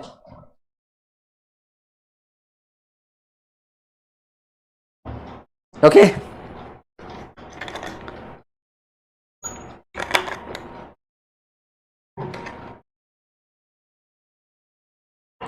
एक विद्यार्थी कह रहे सर बहुत कम लोग हैं, बैच चैनल भी तो नया है, धीरे धीरे आप लोगों के अंदर बहुत जागरूकता बढ़ेगी ना कि सर कैसा पढ़ाते हैं।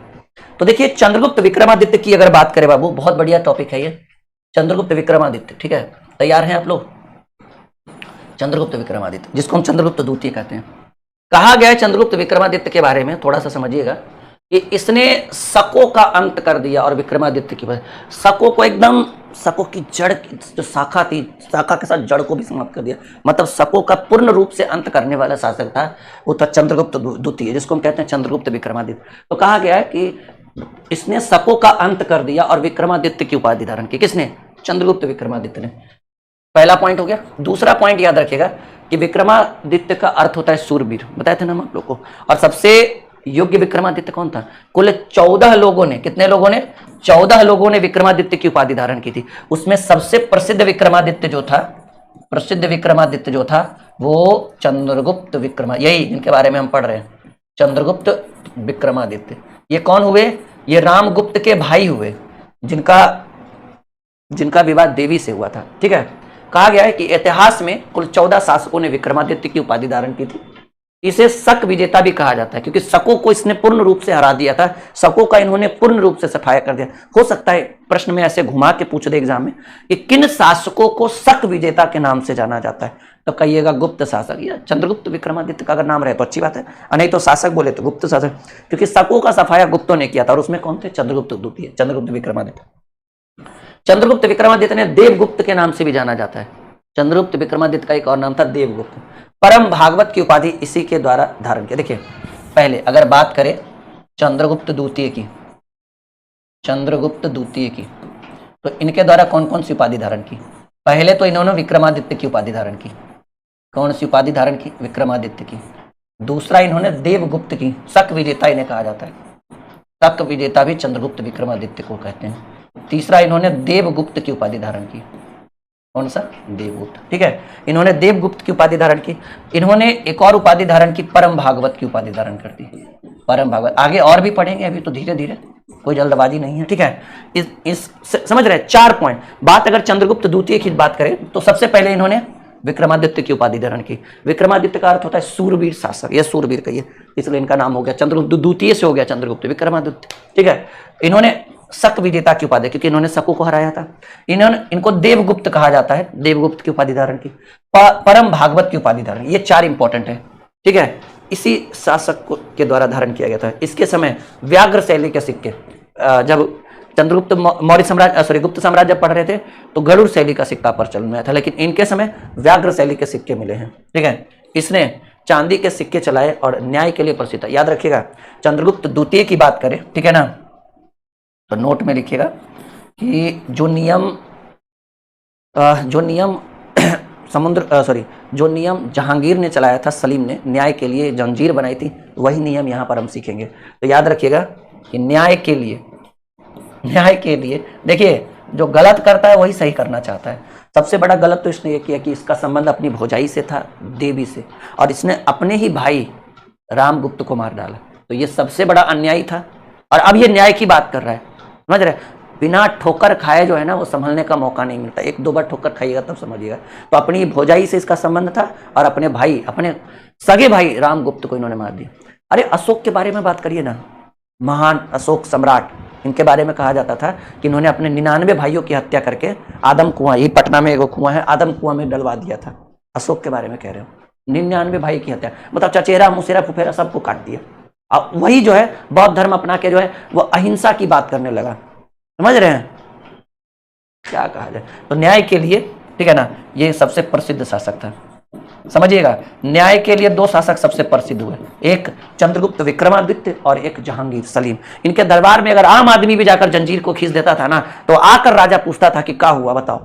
12 बजे रात में भी अगर कोई खींच देता था तो आकर राजा पूछता था कि बताइए केम छो। समझ रहे हैं? हाँ, तो वही कहा गया है कि इसके समय व्याघ्र शैली के सिक्के प्रचलन थे। इसने चांदी के सिक्के चलाए और न्याय के लिए प्रसिद्ध था, बहुत फेमस था। इसने न्याय की जंजीर बनाई थी। देखिए ना, इसने इसके न्याय का सिंहासन पत्थर का बना। देखिए 2 चीज याद रखिएगा, अगर चंद्रगुप्त की बात करें, ठीक है, तो इसने जो सिंहासन बनाया था वो पत्थर का था। न्याय का सिंहासन जो बनाया था पत्थर पर, मतलब जब भी न्याय देता था ना, न्याय करता था तो पत्थर के सिंहासन, सोचिए राजा, राजा सिंहासन से उतरकर पत्थर के सिंहासन पर बैठता था। सोचिए, मेरी बात समझिए, राजा सिंहासन पर से उतरकर और एक पत्थर के सिंहासन पर बैठकर, मतलब एक आम आदमी बनकर आम आदमी को न्याय देता था, इसलिए यह बहुत प्रसिद्ध था जी। ठीक है, और इसके समय में उस तरह का वो कोई बात नहीं था, जैसे कौन किस जाति से, जाति धर्म को ये नहीं मानता था। ठीक है, तो समझिएगा, अगर प्रश्न पूछेगा कि न्याय के लिए प्रसिद्ध शासकों की श्रेणी बताइए, मतलब नाम बताइए, तो दो शासक का नाम बताइए। एक कहिएगा सर चंद्रगुप्त द्वितीय, जिसको हम लोग चंद्रगुप्त विक्रमादित्य कहते हैं, न्याय के लिए प्रसिद्ध था। और उसके बाद सीधे चले जाइएगा जहांगीर सलीम। चंद्रगुप्त विक्रमादित्य के समय सिंहासन जो था वो पत्थर का बना हुआ था, यानी राजा अपने सोने के जड़े हीरे मोतिये को सिंहासन से उतरकर पत्थर के सिंहासन पर बैठता था, मतलब आम आदमी बनकर न्याय देता था। और जहांगीर के समय सोने का सिंहासन, वही कोहिनूर हीरा जो जड़ा हुआ था, मयूर सिंहासन जिसको बोलते हैं, जहांगीर के समय बनाया गया था, वो सोने का था, उसमें हीरा जड़ा हुआ था, कोहिनूर हीरा जड़ा हुआ था, जिसको नादिर शाह लेके भाग गया था, याद है ना। हाँ, नादिर शाह किसके समय आक्रमण किया था? 1739। किसके समय? मोहम्मद शाह रंगीला। वह शासक जिसके पास अंतिम मुगल बादशाह जिसने मयूर सिंहासन पर बैठा, मोहम्मद शाह रंगीला। रंगीला था एकदम एक नंबर, डीजे और ऑर्केस्ट्रा पर बैठ के नाचते रहता था एकदम। ठीक है, नाम ही देखिए ना, मोहम्मद शाह, और उसका शॉर्ट नेम था रंगीला बादशाह। ठीक है, समझ गए। तो मयूर सिंहासन पर बैठने वाला सबसे पहला जहांगीर सलीम, जिसने न्याय की जंजीर बनवाई थी, और सबसे अंतिम शासक मोहम्मद शाह रंगीला। ठीक है, और मोहम्मद शाह रंगीला को हरा दिया कौन? नादिर शाह। और 1739 में मयूर सिंहासन लेकर चल गया ईरान, क्योंकि वो ईरान का शासक था ना, ईरान का नेपोलियन नादिर शाह। ठीक है, इसके न्याय का सिंहासन पत्थर का बना था। कह रहा है इसके समय सर्वाधिक विस्तार हिंदू धर्म का हुआ। बोले थे ना, ये जो हमारी देन है ना, अभी हम लोग सनातनी सनातनी सनातनी हिंदू हिंदू करते हैं, वो किस समय से चल रहा है? चंद्रगुप्त द्वितीय के समय। मैंने आपको बोला था कि हिंदू धर्म का प्रचलन जो है वो कब से शुरू हुआ? गुप्त वंश से शुरू हुआ, और गुप्त वंश में चंद्रगुप्त द्वितीय। ठीक है, और ये हिंदू धर्म के क्या कह रहा है? इसके समय सर्वाधिक विस्तार जो है वो हिंदू धर्म का सर्वाधिक विस्तार हुआ। इसके दरबार में संस्कृत के 9 विद्वान रहते थे, जिन्हें नवरत्न। नवरत्न देखिए, अकबर के शासनकाल में भी नवरत्न था। और एक सेकंड रुकिएगा, एक सेकंड।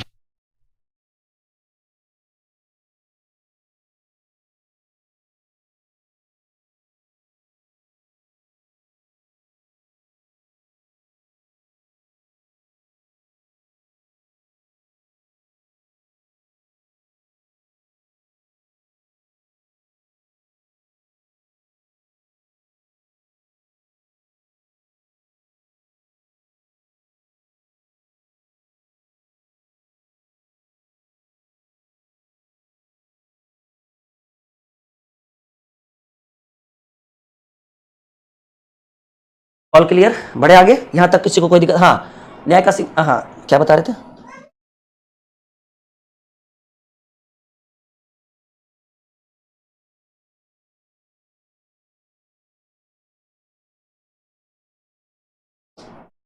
चलिए आगे बढ़े, यहां तक देखिए। इसके दरबार में संस्कृत के 9 विद्वान रहते, जिनको नवरत्न बोला जाता था। नवरत्न अकबर के भी शासनकाल में था, और चंद्रगुप्त विक्रमादित्य के शासनकाल में भी था। ठीक है, चलिए आगे बढ़े। देखिएगा, नवरत्न में सबसे प्रसिद्ध कालिदास। देखिए, जो नवरत्न थे, मतलब 9 लोगों का एक टीम था जिसको नवरत्न बोला जाता था, अकबर के भी काल में था। ठीक है, यहाँ पे भी नवरत्न की शुरुआत एक्चुअल में यहीं से होती, चंद्रगुप्त विक्रमादित्य, इसी का कॉपी किया था अकबर ने। ठीक है, हाँ, और इन्हीं का कॉपी किया था किसने? शिवाजी ने। और शिवाजी ने अष्टदिग्गज की स्थापना की थी। ठीक है ना, 8 लोगों की टीम थी उनके यहाँ।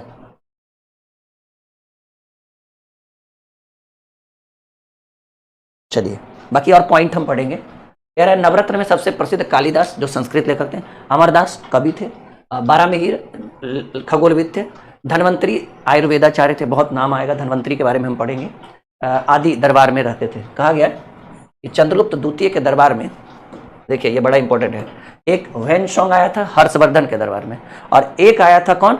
चीनी बौद्ध विद्वान फाहियान। 2 नाम, एक वैनसोंग, कौन सा बाबू? वैनसोंग। ये वैनसोंग हर्षवर्धन के दरबार में आया था, और एक फाहियान चंद्रगुप्त द्वितीय कहिए, चंद्रगुप्त विक्रमादित्य कहिए। यहां तक कोई दिक्कत? चलिए, तो वही कह रहे हैं कि चंद्रगुप्त द्वितीय के दरबार में चीनी बौद्ध विद्वान फाहियान आया था, और इनकी अपनी यात्रा, एक पुस्तक थी फोक क्यू की। ठीक है, फोक क्यू की में अपनी यात्रा का वर्णन दिया था इन्होंने। फिर कहा गया कि चंद्रगुप्त द्वितीय के बाद अगला शासक कुमारगुप्त, और ये वही कुमारगुप्त है जिनके शासनकाल में नालंदा विश्वविद्यालय की स्थापना हुई थी। नालंदा विश्वविद्यालय की स्थापना हुई थी। प्रश्न पूछ सकता है कि नालंदा विश्वविद्यालय की स्थापना कब हुई थी, तो कहेंगे सर नालंदा विश्वविद्यालय की स्थापना किसके शासनकाल में हुई थी? कुमारगुप्त के शासनकाल में हुई थी। फिर कह रहा है यहां तक कोई दिक्कत किसी को? एक बार देख लीजिए यहां तक कोई दिक्कत?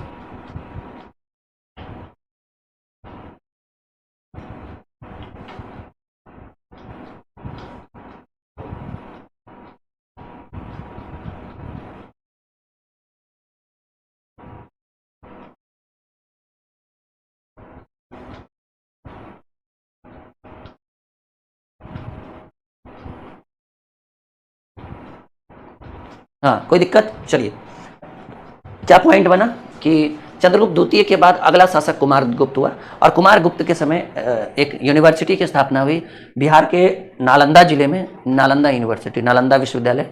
और ये शिक्षा का बहुत बड़ा केंद्र था जहाँ पर पहली बार हॉस्टल की व्यवस्था की गई थी। और ये कब हुआ था बाबू? 427 ईस्वी में। प्रश्न पूछ सकता है कि नालंदा विश्वविद्यालय की स्थापना कब हुई थी, तो कहेंगे सर 427 ईस्वी में हुआ था। आगे बढ़ेंगे, कह रहा है इसने महायान शाखा की शिक्षा के लिए नालंदा, देखिए वैसे तो पूरा बौद्ध धर्म जो है वो दो भाग में बटा था, एक हीनयान था और एक महायान था, और एक और बाद में बना वज्रयान जो चाइना में फेमस हुआ। तो जो दूसरी शाखा थी नालंदा विश्वविद्यालय में, कौन सी शाखा का अध्ययन होता था? महायान शाखा का, ठीक है। और ये सब चीज हम आपको गुप्त बौद्ध धर्म में पढ़ा चुके हैं कि हीनयान में क्या क्या हुआ था, महायान में क्या क्या हुआ था, वज्रयान में कैसे टूटा बौद्ध धर्म, ठीक है पूरा।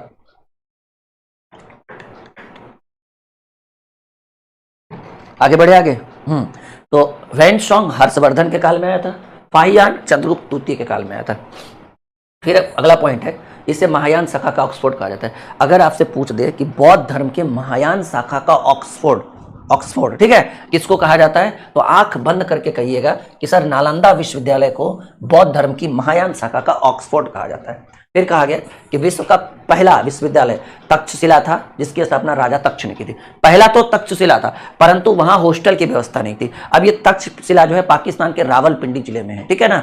तक्षशिला जो है वो पाकिस्तान के रावलपिंडी में है, सॉरी, ठीक है। तो याद रखिएगा कि विश्व का पहला विश्वविद्यालय तक्षशिला विश्वविद्यालय थी जिसकी स्थापना राजा तक्ष ने की थी। और कह रहा है कि यह वर्तमान में पाकिस्तान के रावलपिंडी जिला में, बिल्कुल सही बोला था हमने, रावलपिंडी जिला में हुआ था। मतलब अभी है, पहले तो भारत में था ना, भारत पाक बट गया तो रावलपिंडी में चला गया। विश्व का पहला छात्रावास की सुविधा देने वाला विश्वविद्यालय कौन सा था बाबू? नालंदा यूनिवर्सिटी, जिसमें छात्रावास में हजारों विद्यार्थी रहते थे। और इसको ध्वस्त किसने करवाया? ध्वस्त करवाया बख्तियार खिलजी ने, बख्तियार खिलजी। प्रश्न पूछ सकता है नालंदा विश्वविद्यालय को ध्वस्त करने वाले शासक का नाम क्या था? बख्तियार खिलजी। जब हम आपको नालंदा विश्वविद्यालय के बारे में पढ़ेंगे तो फिर बख्तियार खिलजी की भी चर्चा होगी, फिर हम आगे पढ़ेंगे सब कुछ। चलिए देखिए यहां से कुछ पॉइंट और हम करते हैं। कह रहा है 1198 में ऐबक का सेनापति था बख्तियार खिलजी, ठीक है। कुतुबुद्दीन ऐबक का सेनापति था बख्तियार खिलजी और इसने नालंदा विश्वविद्यालय को ध्वस्त कर दिया। तो प्रश्न याद रखिएगा कि नालंदा विश्वविद्यालय को ध्वस्त करने का काम बख्तियार खिलजी ने किया था। कब किया था? 1198 में। 1198 में बना कब था नालंदा विश्वविद्यालय? 427 में। और ध्वस्त कब किया गया? 1198। मिला जुला के 750-800 साल चला ये, ठीक है। अभी भी बहुत अच्छा जगह है, धार्मिक बहुत ही पर्यटक स्थल है घूमने के लिए। 1198 में कुतुबुद्दीन ऐबक, जो कुतुबुद्दीन ऐबक ने क्या किया था? गुलाम वंश की स्थापना की। कुतुबुद्दीन ऐबक का सेनापति बख्तियार खिलजी ने नालंदा विश्वविद्यालय को ध्वस्त कराया था। कुमारगुप्त के बाद अगला शासक स्कंदगुप्त बना, ठीक है। कह रहा स्कंदगुप्त ने सुदर्शन झील का सुदर्शन झील कौन बनवाया था? गुजरात में सुदर्शन झील का निर्माण जो है वो चंद्रगुप्त मौर्य के द्वारा किया गया था, जिसका जीर्णोद्धार या कहिए जिसका मरम्मत जो है वो कई शासकों ने कराया था, जिसमें एक और नाम आता है स्कंदगुप्त। तो स्कंदगुप्त ने सुदर्शन झील का पुनर्निर्माण करवाया। फिर कहा गया कि इसकी अलग से एक जूनागढ़ अभिलेख मिली है जिसमें यह जानकारी मिली है कि समुद्रगुप्त ने हुनों के आक्रमण को असफल किया था। समुद्रगुप्त जो है वो हुनों के आक्रमण को असफल करने वाला राजा समुद्रगुप्त। खैर ये पॉइंट हम आगे बाद में पढ़ेंगे। इसके बाद गुप्त वंश बहुत छोटे छोटे शासकों में बन गया। मतलब गुप्त वंश का धीरे धीरे, देखिए गुप्त वंश के विनाश का, देखिए गुप्त वंश के विनाश का सबसे प्रमुख कारण था हुनों का आक्रमण। हम जब पढ़ेंगे, ठीक है, तो हम जानेंगे कि गुप्त वंश के विनाश का, देखिए ना लिखा हुआ भी है हाँ देखिए, चलिए देखेंगे। भानुगुप्त के एरन अभिलेख में सती प्रथा, देखिए गुप्त वंश के एक शासक थे जिनका नाम था भानुगुप्त। एक अयोग्य शासक था, ऐसा कुछ नहीं था इनके इनके काल में। भानुगुप्त, ठीक है। भानुगुप्त के समय ईस्वी था 510 ईस्वी। 510 ईस्वी में भानुगुप्त के द्वारा एक अभिलेख लिखा गया था, एरन अभिलेख। कौन सा? एरन अभिलेख, ठीक है। एरन अभिलेख, इस अभिलेख में चर्चा की गई थी सती प्रथा का। सती प्रथा का मतलब पति के साथ साथ पत्नी को जिंदा जला दिया जाता था। कौन सा अभिलेख? भानुगुप्त, गुप्त वंश के एक अयोग्य नॉर्मल शासक मान लीजिए, जिनके द्वारा 510 ईस्वी में एक अभिलेख लिखा गया था, एरन अभिलेख, जिसमें सती प्रथा का प्रमाण मिलता है, ठीक है। इस वंश का अंतिम शासक विष्णुगुप्त था। इस वंश के विनाश का कारण देखिए, बोले थे ना, अगर आपसे कोई पूछ दे एग्जाम में कि गुप्त वंश के विनाश का, जैसे सिंधु घाटी सभ्यता में पूछता है ना कि सिंधु घाटी सभ्यता का विनाश का कारण, तो हम लोग क्या कहते हैं? बाढ़, नहीं, बाढ़ का हो जाना। तो ऐसे ही है कि गुप्त काल के विनाश का सबसे प्रमुख कारण हुण वंश। हुण वंश के संस्थापक थे तोरमान, पढ़ेंगे हम आगे, ठीक है।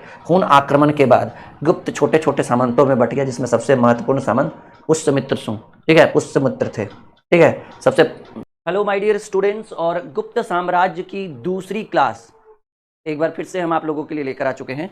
तो फटाफट आप सभी लोग लाइव आ जाइए। क्या हाल चाल? और गुप्त साम्राज्य में जितने भी राजा आपको दिख रहे हैं, श्रीगुप्त हो, घटोत्कच हो, चंद्रगुप्त प्रथम हो, समुद्रगुप्त हो, चंद्रगुप्त द्वितीय हो, कुमारगुप्त हो, स्कंदगुप्त हो, इन सभी राजाओं की पूरी जानकारी हमने आपको पिछले क्लास में दे दिया है। आज हम इनसे रिलेटेड कुछ महत्वपूर्ण टॉपिक जानेंगे। इनकी शासन व्यवस्था कैसी थी, इनकी प्रशासनिक व्यवस्था कैसी थी, वो सारे टॉपिक एक एक चीज, मतलब आज जो है गुप्त साम्राज्य का फाइनल होगा। फिलहाल मैंने आपको बोला था कि गुप्त साम्राज्य के संस्थापक के रूप में श्रीगुप्त थे। ये क्या थे? ये संस्थापक थे। लेकिन इन्होंने जो है, इन दोनों ने जो है एक सामंत के रूप में काम किया, ठीक है। मतलब ये राजा के रूप में नहीं थे। ये चंद्रगुप्त प्रथम की बात करें तो इन्हीं को कहा जाता है रियल फाउंडर, गुप्त साम्राज्य का वास्तविक संस्थापक, ठीक है। चंद्रगुप्त मौर्य को क्या कहा जाता है? त्रिगुप्त का बेटा घटोत्कच। ये दोनों एक सामंत के रूप में काम कर रहे थे। इनके बाद आया चंद्रगुप्त प्रथम। इन्होंने जो है अपने साम्राज्य का विस्तार किया और इन्होंने एक संवत की शुरुआत की, और वो संवत पड़ा गुप्त संवत। गुप्त संवत आपसे पूछेगा गुप्त संवत की शुरुआत कब हुई, तो 319-20 ईसा पूर्व मत बोलिएगा, अब हम लोग ईस्वी में आ चुके हैं, ठीक है। चंद्रगुप्त प्रथम के बाद उनका पुत्र आया समुद्रगुप्त। समुद्रगुप्त को जो है वो भारत का नेपोलियन कहा जाता है, ये आपको पता होगा, भारत का नेपोलियन। और इसके बारे में कहा जाता था कि समुद्रगुप्त का जो घोड़ा है वो तीनों तरफ के समुद्र का, भारत के तीनों क्षेत्र के समुद्र का पानी पीता है, यानी इसका विस्तार जो है वो साउथ इंडिया तक हो चुका था। मतलब ये एक वीर, मतलब समझिएगा कि अगर सबसे ज्यादा विस्तार गुप्त साम्राज्य में किसी के शासनकाल में हुआ था। वैसे तो चंद्रगुप्त प्रथम, देखिए 3 शासक जिन्होंने गुप्त साम्राज्य को एक बहुत बड़े लेवल तक पहुंचा दिया, ये तीनों, चंद्रगुप्त प्रथम, समुद्रगुप्त और चंद्रगुप्त द्वितीय। ये चंद्रगुप्त द्वितीय जो है इन्होंने अपने भाई रामगुप्त की हत्या कर दी अपनी भाभी के साथ मिलकर, ठीक है, और देवी के साथ, और इन्होंने ये गद्दी पर बैठ गया। और इन्होंने कौन सी उपाधि धारण, इन्हें चंद्रगुप्त द्वितीय के बारे में कहा जाता था, इन्होंने शकों का जो है वो अंत कर दिया था। शकों का मूल नष्ट करने वाला एकमात्र राजा चंद्रगुप्त द्वितीय। और इसने कौन सी उपाधि धारण कर ली थी? चंद्रगुप्त द्वितीय ने विक्रमादित्य की उपाधि धारण की थी। कुल 14 लोगों ने विक्रमादित्य की, विक्रमादित्य का अर्थ होता है सूरवीर की उपाधि धारण, विक्रमादित्य का अर्थ ही होता है सूरवीर, और कुल 14 राजाओं ने विक्रमादित्य की उपाधि धारण की थी। और सबसे प्रसिद्ध विक्रमादित्य जो था वो चंद्रगुप्त में, ये कुमारगुप्त ने, इनके शासनकाल में नालंदा विश्वविद्यालय की स्थापना हुई थी। नालंदा विश्वविद्यालय की स्थापना हुई थी। तो इस तरीके से हमने पूरा गुप्त साम्राज्य देख लिया था। जिनका भी छूटा हुआ है वो रिकॉर्डेड वीडियो जरूर देखिएगा, ठीक है। बहुत सारे स्टूडेंट हमारे साथ हैं, ठीक है, मनीषा, विनीत, रोमी, विक्की, सबका वेलकम है, स्वागत है ड्रीम क्लासेस में, ठीक है। तो जो भी क्लास आप लोग का छूटा हुआ है थोड़ा सा एक्टिव होइए और उसको कंटिन्यू करने की कोशिश करिए, लाइव ना सही पर रिकॉर्डेड। और अब हम आप लोग को एंशिएंट हिस्ट्री का रिवीजन क्लास भी करके दे रहे हैं। तो फिलहाल सारा कुछ सभी राजाओं के बारे में चर्चा होने के बाद हम जो फाइनली पढ़ेंगे वो गुप्तकालीन प्रशासनिक व्यवस्था की, गुप्त काल में प्रशासनिक व्यवस्था कैसी थी, क्या आधार था, क्या चीजें सुविधाएं उपलब्ध आपको होगी गुप्त काल में। तो कहा जाता था कि वर्तमान हिंदू धर्म का स्वरूप, ये जो हम लोग हिंदू कहते हैं ना, सनातनी कहते हैं कि हम लोग सनातनी हैं, हम लोग हिंदू धर्म में, ये कहाँ की देन है? गुप्त काल की देन है। मतलब अगर गुप्त हिंदू धर्म का सर्वाधिक विकास कहीं हुआ है तो कहेंगे सर गुप्त काल में हुआ। कहाँ हुआ? गुप्त काल में। तो पहला पॉइंट तो हम इसी के ऊपर डिस्कस करेंगे। और पहला पॉइंट देखिए क्या कह रहा है कि वर्तमान हिंदू धर्म का स्वरूप जो है, वर्तमान हिंदू धर्म का जो स्वरूप है वो गुप्त काल की देन है। हिंदू धर्म का स्वरूप कहाँ की देन है? गुप्त काल की। फिर कहा गया कि गुप्त काल की राजधानी जो कौशाम्बी थी, देखिए ज्यादातर राजा जो है अपनी राजधानी बिहार में बना रहे थे, या तो राजगीर, या तो पाटलिपुत्र, या तो ये कौन सा वैशाली। लेकिन ये जो है इन्होंने यूपी को वरीयता दी और कहा कि नहीं, हम अपनी राजधानी जो है उत्तर प्रदेश के एक शहर का नाम है कौशाम्बी, अपनी राजधानी कौशाम्बी में रखेंगे। इस समय शासन की सबसे बड़ी इकाई जो होती थी वो देश होता था, जैसे अभी भी देश है, और उसका सर्वोच्च जो होता था राजा। अभी सर्वोच्च कौन है? प्रधानमंत्री। राजा का वो जो प्रोसेस है वो भारत में खत्म हो गया। तो वही कह रहा है कि इस समय कब कब की बात कर रहा है? गुप्त काल के समय। गुप्त काल के समय शासन की जो सबसे बड़ी इकाई होती थी वो क्या होती थी? देश होती थी। और देश का सर्वोच्च जो होता था वो राजा। अभी देश का सर्वोच्च कौन है? वैसे तो संविधान के रूप में राष्ट्रपति है, लेकिन वास्तविक रूप से प्रधानमंत्री है, ठीक है। और कहा गया जो न्याय का भी सर्वोच्च होता था। सोचिए अब जो है भारत में क्या व्यवस्था है? भारत एक हाँ, गणतंत्र हो गया, मतलब भारत की बात करें तो जनता का शासन है। तो यहाँ जो है प्रधानमंत्री तो है, लेकिन न्यायिक व्यवस्था जो है वो हाईकोर्ट और सुप्रीम कोर्ट है, मतलब कार्यपालिका न्यायपालिका सब अलग अलग कर दिया गया है, ठीक है। तो यही प्रोसेस है। कहा गया कि शासन की सबसे छोटी इकाई जो होती थी गांव, अभी भी सबसे छोटा इकाई जो है गांव होता है, पंचायत होता है, सरपंच होता है, सब छोटा, जो ग्रामीण के अधीन होता है। ग्रामीण यानी जो गाँव का जो मेन मुखिया होता है ना, इसको ग्रामीण कहते हैं, ठीक है। इस समय कब की बात कर रहा है? गुप्त काल की। गुप्त काल के समय सबसे प्रमुख अधिकारी जो है कुमार होता था, जिस कुमार अमात्य होता था। अभी जो हम लोग का डीएम होता है ना, डिस्ट्रिक्ट मजिस्ट्रेट, वो उस समय के अमात्य के बराबर था। मतलब जो पावर गुप्त काल में अमात्य को था, वही पावर, ठीक है ना, वही पावर जो है वो वर्तमान में जिलाधिकारी डीएम। एक सेकंड रुकिएगा, ठीक है।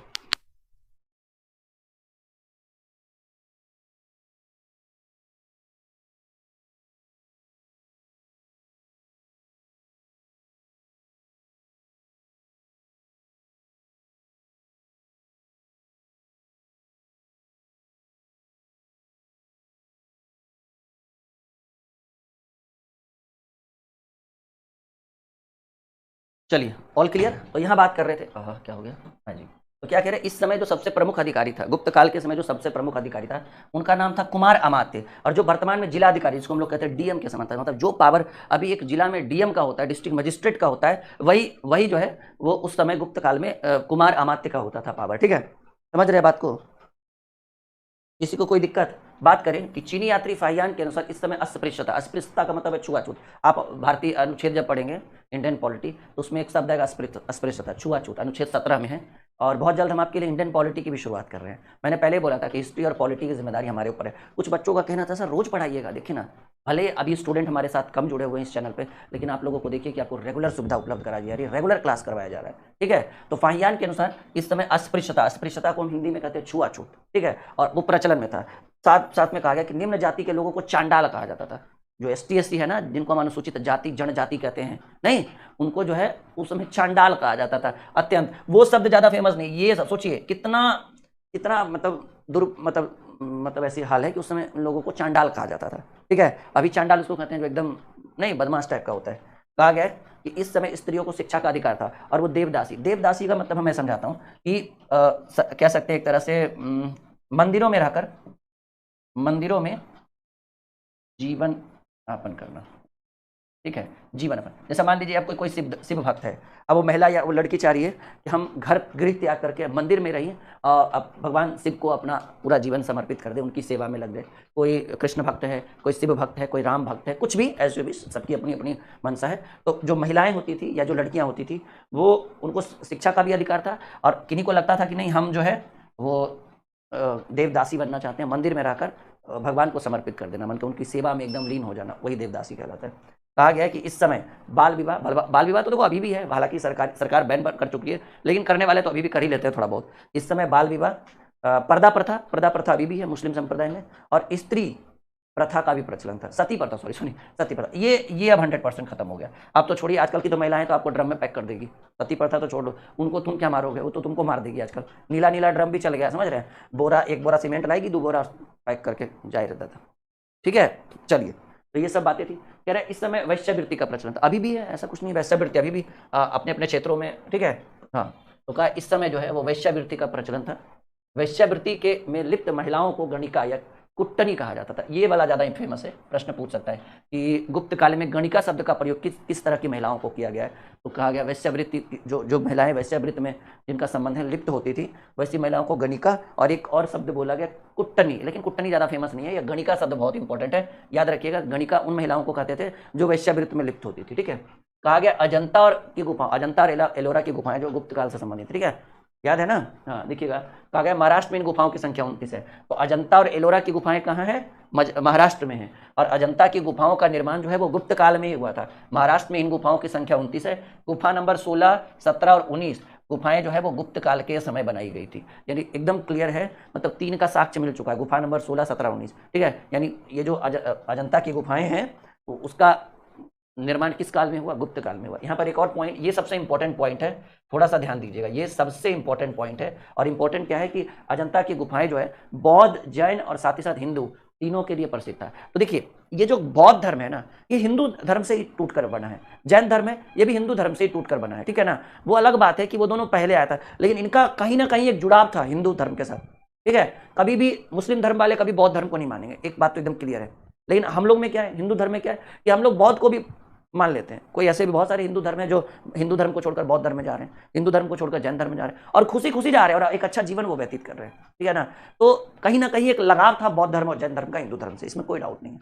तो कहा गया है ये जो अजंता की गुफाएं हैं, जैसे प्रश्न पूछेगा कि अजंता की गुफाओं का निर्माण किस काल में हुआ, तो कहेंगे सर ये जो अजंता की गुफाएं हैं इनका निर्माण जो है वो गुप्त काल में माना जाता है। तो आपसे तुरंत ये भी पूछ देगा कि ये जो अजंता की गुफाएं हैं इसका संबंध कौन से धर्म से है? कहे सर तीनों धर्म से है, जैन, बौद्ध और हिंदू तीनों धर्म से है, ठीक है। तो यहाँ पर ये पॉइंट एकदम इंपॉर्टेंट है, इसलिए मैंने इंपॉर्टेंट का भी टिक लगा दिया है कि अजंता की गुफाएं जो है बौद्ध, जैन और हिंदू तीनों के लिए प्रसिद्ध था, एकदम फेमस था।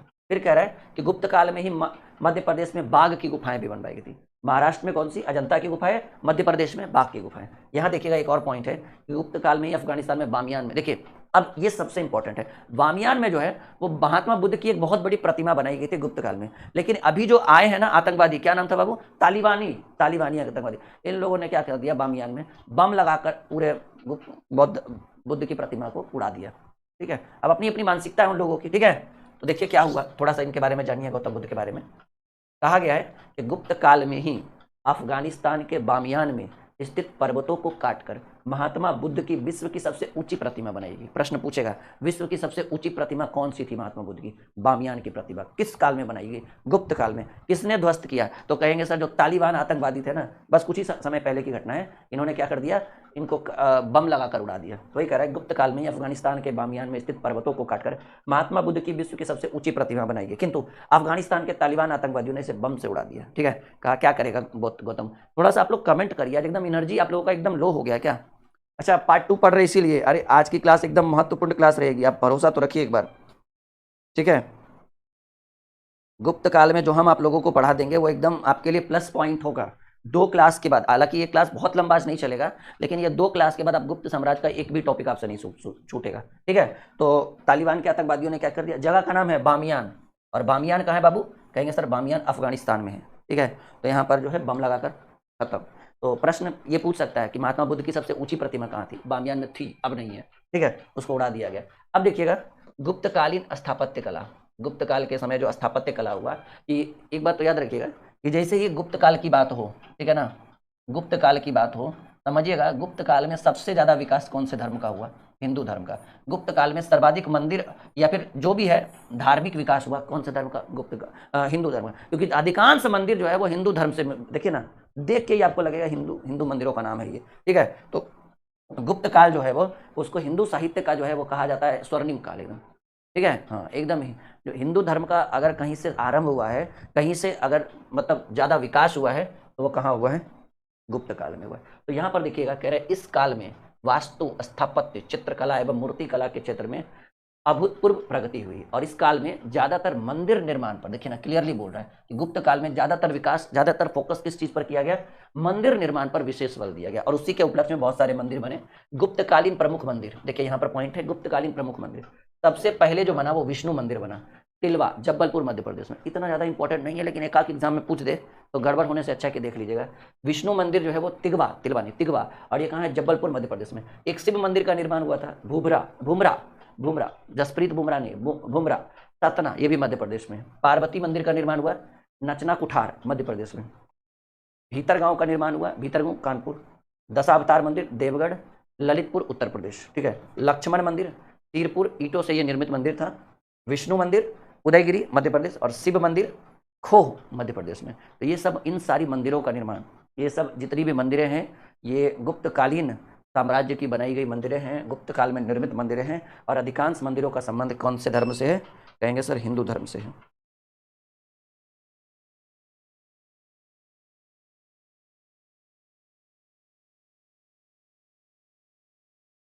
चलिए अगले प्रश्न की बात करें। चलिए गुप्तकालीन अर्थव्यवस्था, कि जब गुप्त काल का शासन चल रहा था, गुप्त काल का पीरियड चल रहा था, उनकी जो अर्थव्यवस्था वो कैसी थी। सबसे इंपॉर्टेंट तो अर्थव्यवस्था है, क्योंकि अर्थव्यवस्था पे किसी वंश का, किसी देश का, किसी शहर की चीज़ें निर्भर करती है।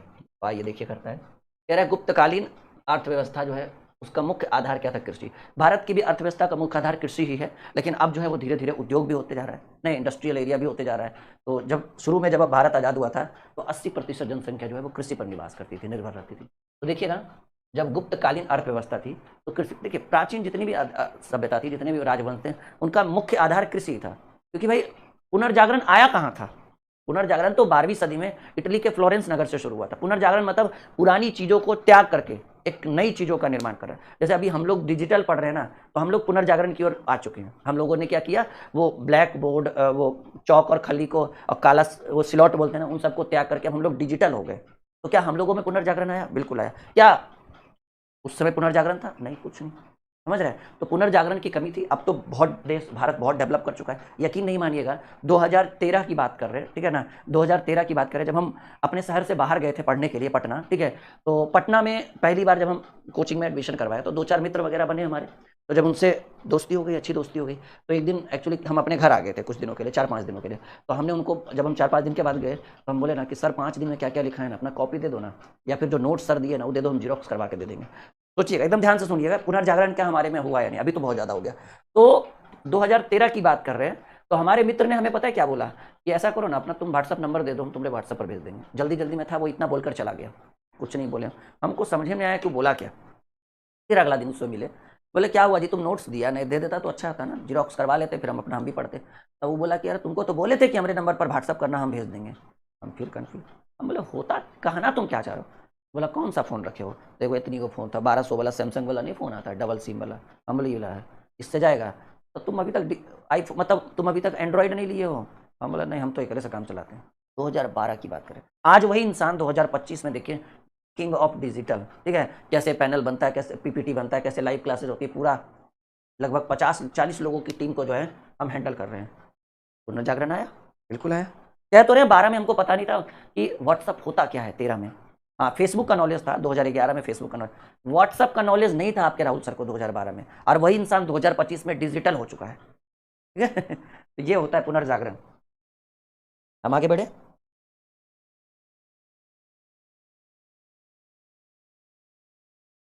तो बात अगर किया जाए तो मध्यकालीन, सॉरी, गुप्तकालीन अर्थव्यवस्था जो है वो कृषि पर आधारित थी। फिर कहा गया कि बाणभट्ट ने सिंचाई क्षेत्र में घंटी यंत्र का प्रयोग का विवरण दिया है। एक अष्टाध्यायी के लेखक थे बाणभट्ट, ठीक है, नहीं, हर्षचरित के लेखक, हर्षचरित के लेखक बाणभट्ट, बुद्धचरित के लेखक अश्वघोष, अष्टाध्यायी के पाणिनि थे, सॉरी, हर्षचरित के, मतलब सीधे सीधे कहिए ना, एक लेखक थे बाणभट्ट। इन्होंने जो है सिंचाई के इस काल में घंटी यंत्र का प्रयोग किया था।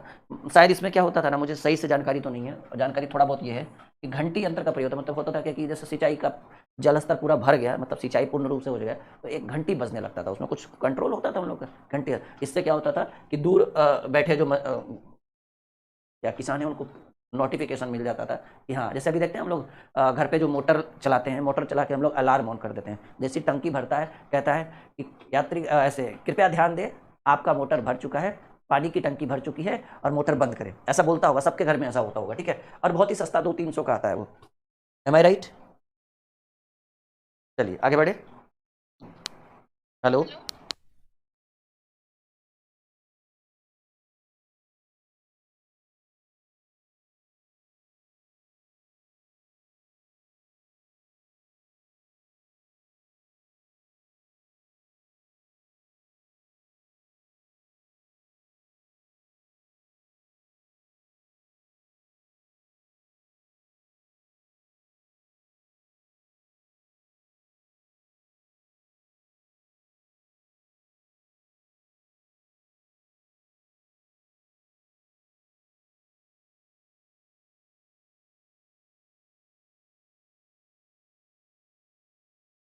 हाँ सॉरी, चलिए ठीक है, थोड़ा सा अर्जेंट हो गया था।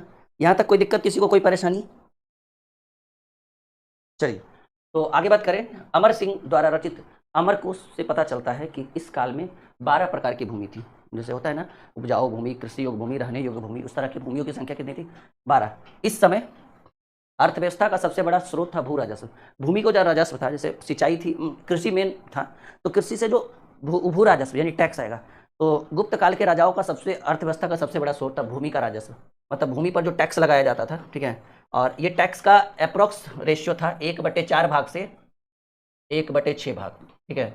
अब जो ज़्यादा उपजाऊ भूमि थी उस पर 1/4 लिया जाता था, जो कम उपजाऊ था 1/4 का मतलब हुआ 25%, 1/6 का मतलब हुआ 16.66, मतलब मिला जुला 17% के आसपास, ठीक है। तो वही कह रहा है कि भू राजस्व कर को नगद या अनाज के रूप में भी दिया जाता था, जो 1/4 भाग से लेकर 1/6 भाग तक।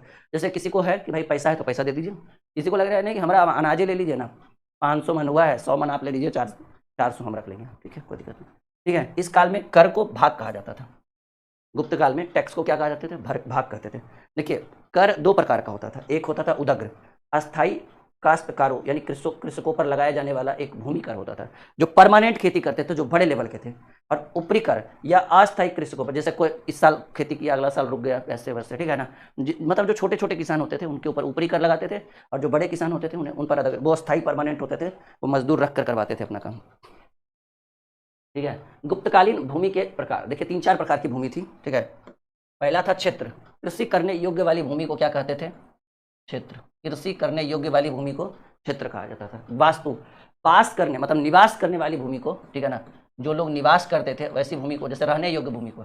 अब बताइए, अभी जिला है हम लोग का पटना, अब पटना से 500 किलोमीटर अंदर जाके कोई रहेगा? 10-20 किलोमीटर ही रहेगा ना। अब क्या है कि पटना के एकदम उधर गंगा जी के कोना में रहना है, तो रहेगा कोई? नहीं ना। तो इससे है कि वास्तु, वास करने की योग्य की भूमि। गोचर, जिसको बोलते हैं चारागाह, पशुओं के चार योग्य भूमि, ठीक है, जहाँ पर पशुओं के चारागाह की सुविधा उपलब्ध होती थी, घास वगैरह, घास का मैदान। सिल, जो भूमि जोतने योग्य नहीं होती थी, एकदम जिसको बोलते हैं ना बंजर भूमि, उसी को सिल बोला जाता था। अब प्रहत, बिना जोतने योग्य जंगली भूमि, अब जंगल वाला एरिया है, अब उसको तो सोच भी नहीं सकते जोतने के लिए, और जो बंजर है उसको तो थोड़ा सा ट्राई भी कर सकते हैं, चलो देखते हैं पानी वानी डाल के हो जाए तो ठीक है, ठीक है। अब देखिएगा, गुप्तकालीन साहित्य की बात करेंगे। यहाँ तक किसी को कोई दिक्कत? इसका पहला क्लास जरूर आप लोग पढ़िएगा, ये दूसरा क्लास तो थोड़ा सा मतलब मजेदार नहीं है, लेकिन पहला क्लास और मजेदार था, उसमें सभी राजाओं की चर्चा हुई थी। गुप्तकालीन साहित्य की बात की जाए, ठीक है, तो कहा जाता है कि गुप्त काल को संस्कृत साहित्य का स्वर्ण युग माना जाता है। संस्कृत, क्योंकि देखिए गुप्त काल की जो दरबारी भाषा थी, वो मैंने आपको कल बताया था कि गुप्त काल की दरबारी भाषा जो थी वो संस्कृत थी, ठीक है ना, और यही इंपॉर्टेंट है, ठीक है। देख लीजिए, फिर से आ गया, कह रहा है गुप्त काल को संस्कृत साहित्य का स्वर्ण काल कहा जाता है, और दूसरा पॉइंट आ भी गया कि गुप्त काल की दरबारी भाषा क्या थी? संस्कृत थी। फिर है काशी, मथुरा, पाटलिपुत्र, जिसको पटना कहते हैं, हमारा पटना, काशी, मथुरा, पाटलिपुत्र और बल्लभी गुजरात में आदि इस काल के प्रमुख शैक्षणिक केंद्र थे, ठीक है। गुप्त काल की प्रमुख शैक्षणिक केंद्र कौन कौन सा था? काशी, जिसको बनारस बोलते हैं, मथुरा, भगवान राम का जो मेन है मथुरा, पाटलिपुत्र और बल्लभी, ठीक है। तो ये सब जो है, अयोध्या, सॉरी नहीं, मथुरा नहीं, अयोध्या है ना उनका केंद्र। तो काशी, मथुरा, पाटलिपुत्र और बल्लभी, ये सब इस काल के प्रमुख शैक्षणिक केंद्र थे। नालंदा विश्वविद्यालय भी इसी काल में बना है, पता है ना आपको। नालंदा विश्वविद्यालय की स्थापना गुप्त काल के एक शासक कुमार गुप्त ने करवाया था, जिसको ध्वस्त 1198 में कुतुबुद्दीन ऐबक का जो सेनापति था, बख्तियार खिलजी, उसने कर दिया था। तो कह रहा है नालंदा विश्वविद्यालय की स्थापना भी इसी काल में हुई, जो विख्यात शैक्षणिक स्थल था। याद रखिएगा, नालंदा विश्वविद्यालय में बौद्ध धर्म की शिक्षा का एक बहुत बड़ा केंद्र, बौद्ध, गणित, साइंस सब होता था, और बौद्ध धर्म की महायान शाखा, हीनयान नहीं, महायान शाखा का यहाँ पर होता था। गुप्तकालीन साहित्य एवं उसके लेखक, गुप्त काल के समय कौन कौन से साहित्य लिखे गए और उसके लेखक क्या है? All clear? गुप्तकालीन साहित्य एवं उनके लेखक, देखिए मृगजकटिकम, ये बड़ा फेमस किताब है, सब जी साहित्य है, किताब है, ये सब फेमस है। एक भी जितना भी हम रखे ना आपके स्क्रीन पर, सब इंपॉर्टेंट है। मृगजकटिकम, शूद्रक, इसके लेखक कौन थे? शूद्रक। मुद्रा राक्षस या देवी चंद्रगुप्तम, ठीक है, विशाखदत्त। देखिए ये वही किताब है जिसमें देवी और चंद्रगुप्त विक्रमादित्य की चर्चा की गई थी कि देवी जो थी वो चंद्रगुप्त विक्रमादित्य की भौजाई थी, और भौजाई और देवर मिलकर देवी ने अपने पति रामगुप्त की हत्या कर दी, और चंद्रगुप्त विक्रमादित्य जो देवी का क्या कहेंगे, देवर था, देवी का देवर था, देवी रामगुप्त चंद्रगुप्त विक्रमादित्य की भाभी थी, तो भाई को मार दिया दोनों मिलकर, भाई भौजाई, देवर भौजाई मिलकर, और गद्दी पर कौन बैठ गया? चंद्रगुप्त विक्रमादित्य। तो उसी के ऊपर हमारे एक लेखक जी थे विशाखदत्त, एकदम जो है ना प्राइवेसी की धज्जियां उन्होंने उड़ा दी, उन्होंने किताब लिख दी, ठीक है। कौन सी किताब लिख दी? देवी चंद्रगुप्तम, देवी चंद्रगुप्तम। आपसे पूछ सकता है कि देवी चंद्रगुप्तम के लेखक कौन है, तो कहेंगे विशाखदत्त। क्यों लिखा है उन्होंने ये किताब? इन्होंने ये किताब इसलिए लिखा क्योंकि देवी ने अपने पति रामगुप्त की हत्या कर दी, और अपने किसके मदद से? चंद्रगुप्त विक्रमादित्य की मदद से, जो उनका देवर था, और फिर देवी जो है चंद्रगुप्त विक्रमादित्य से विवाह कर लेती है, ठीक है। मुद्रा राक्षस विशाखदत्त, देवी चंद्रगुप्तम विशाखदत्त, ठीक है। पंचतंत्र के लेखक विष्णु शर्मा, बच्चा बच्चा जानता है। नीतिसार, कामदंक, कामसूत्र के लेखक बादशायन, कुमार संभव, मेघदूतम, रघुवंशम, ऋतु संहार, ये सब कालिदास। ठीक है, गुप्त काल के सबसे बड़े कवि के रूप में अगर किन्हीं का नाम आता है तो कालिदास थे। सबसे मूर्ख थे ये, पहले पता है ना आप लोग को। फिर जो इनको ज्ञान की प्राप्ति हुई मत पूछिए, इनका वर्चस्व पूरे विश्व में है कालिदास के बारे में। कुछ किताबें जैसे ये वाला मेघदूतम, मेघदूत, रघुवंशम, ऋगुवंशम, इनकी चारों किताबें, कुमार संभव कालिदास, मेघदूतम कालिदास, रघुवंशम कालिदास, ऋतु संहारम या ऋतु संहार कालिदास। ठीक है, देखिए मालविकाग्निमित्रम, ठीक है, और विक्रमो वर्ष्यम, ये इंपॉर्टेंट है। अभिज्ञान, अभिज्ञान शकुंतलम कालिदास। ठीक है, अरे गलत लिखा है जी, ये सब इसी में होगा जी। ठीक है, ये अभिज्ञान शकुंतलम बुक है, ये सब एक ही पॉइंट में होना चाहिए था, गलत लिखा गया। ठीक है ना, कुमार संभव हो, मेघदूतम हो, रघुवंशम हो, ऋतु संहार हो, मालविकाग्निमित्रम हो, ठीक है, विक्रमो वर्ष्यम हो या अभिज्ञान शकुंतलम हो, इन सबों के लेखक कौन है? कालिदास। टाइपिंग वाला गलत टाइप किया है। ठीक है, ये मत सोचना कि हम उसके बारे में उसके बहकावे में आ जाएंगे। ये जितनी भी किताबें नीचे किताबें हैं दो सब, वो शकुंतलम किसी लेखक का नाम नहीं है, वो अभिज्ञान शकुंतलम है बाबू। कालिदास ने एक पुस्तक लिखी है अभिज्ञान शकुंतलम, अभिज्ञान शकुंतलम, शकुंतलम, अभिज्ञान शकुंतलम कालिदास। विक्रमो वर्ष्यम और मालविकाग्निमित्रम, ये सब पुस्तक के लेखक थे कालिदास। ऑल क्लियर, बढ़े आगे चलिए। स्वप्न वसावदत्त, ये इंपॉर्टेंट नहीं है इतना, इसके लेखक वास थे। महाभारत के लेखक वेदव्यास और सूर्य सिद्धांत के लेखक आर्यभट्ट। ठीक है, तो ये पेज बड़ा इंपॉर्टेंट है, थोड़ा सा हम चाहेंगे कि इसकी जानकारी आपके पास अच्छे से हो, अच्छे से ज़बरदस्त तरीके से आप करके रखिएगा और दिक्कत नहीं होना चाहिए, एकदम बढ़िया से पढ़िए। थोड़ा सा कुछ कमेंट भी कर लिया करिए सुनने के साथ साथ। जी जी जी जी जी, हम आगे बढ़े।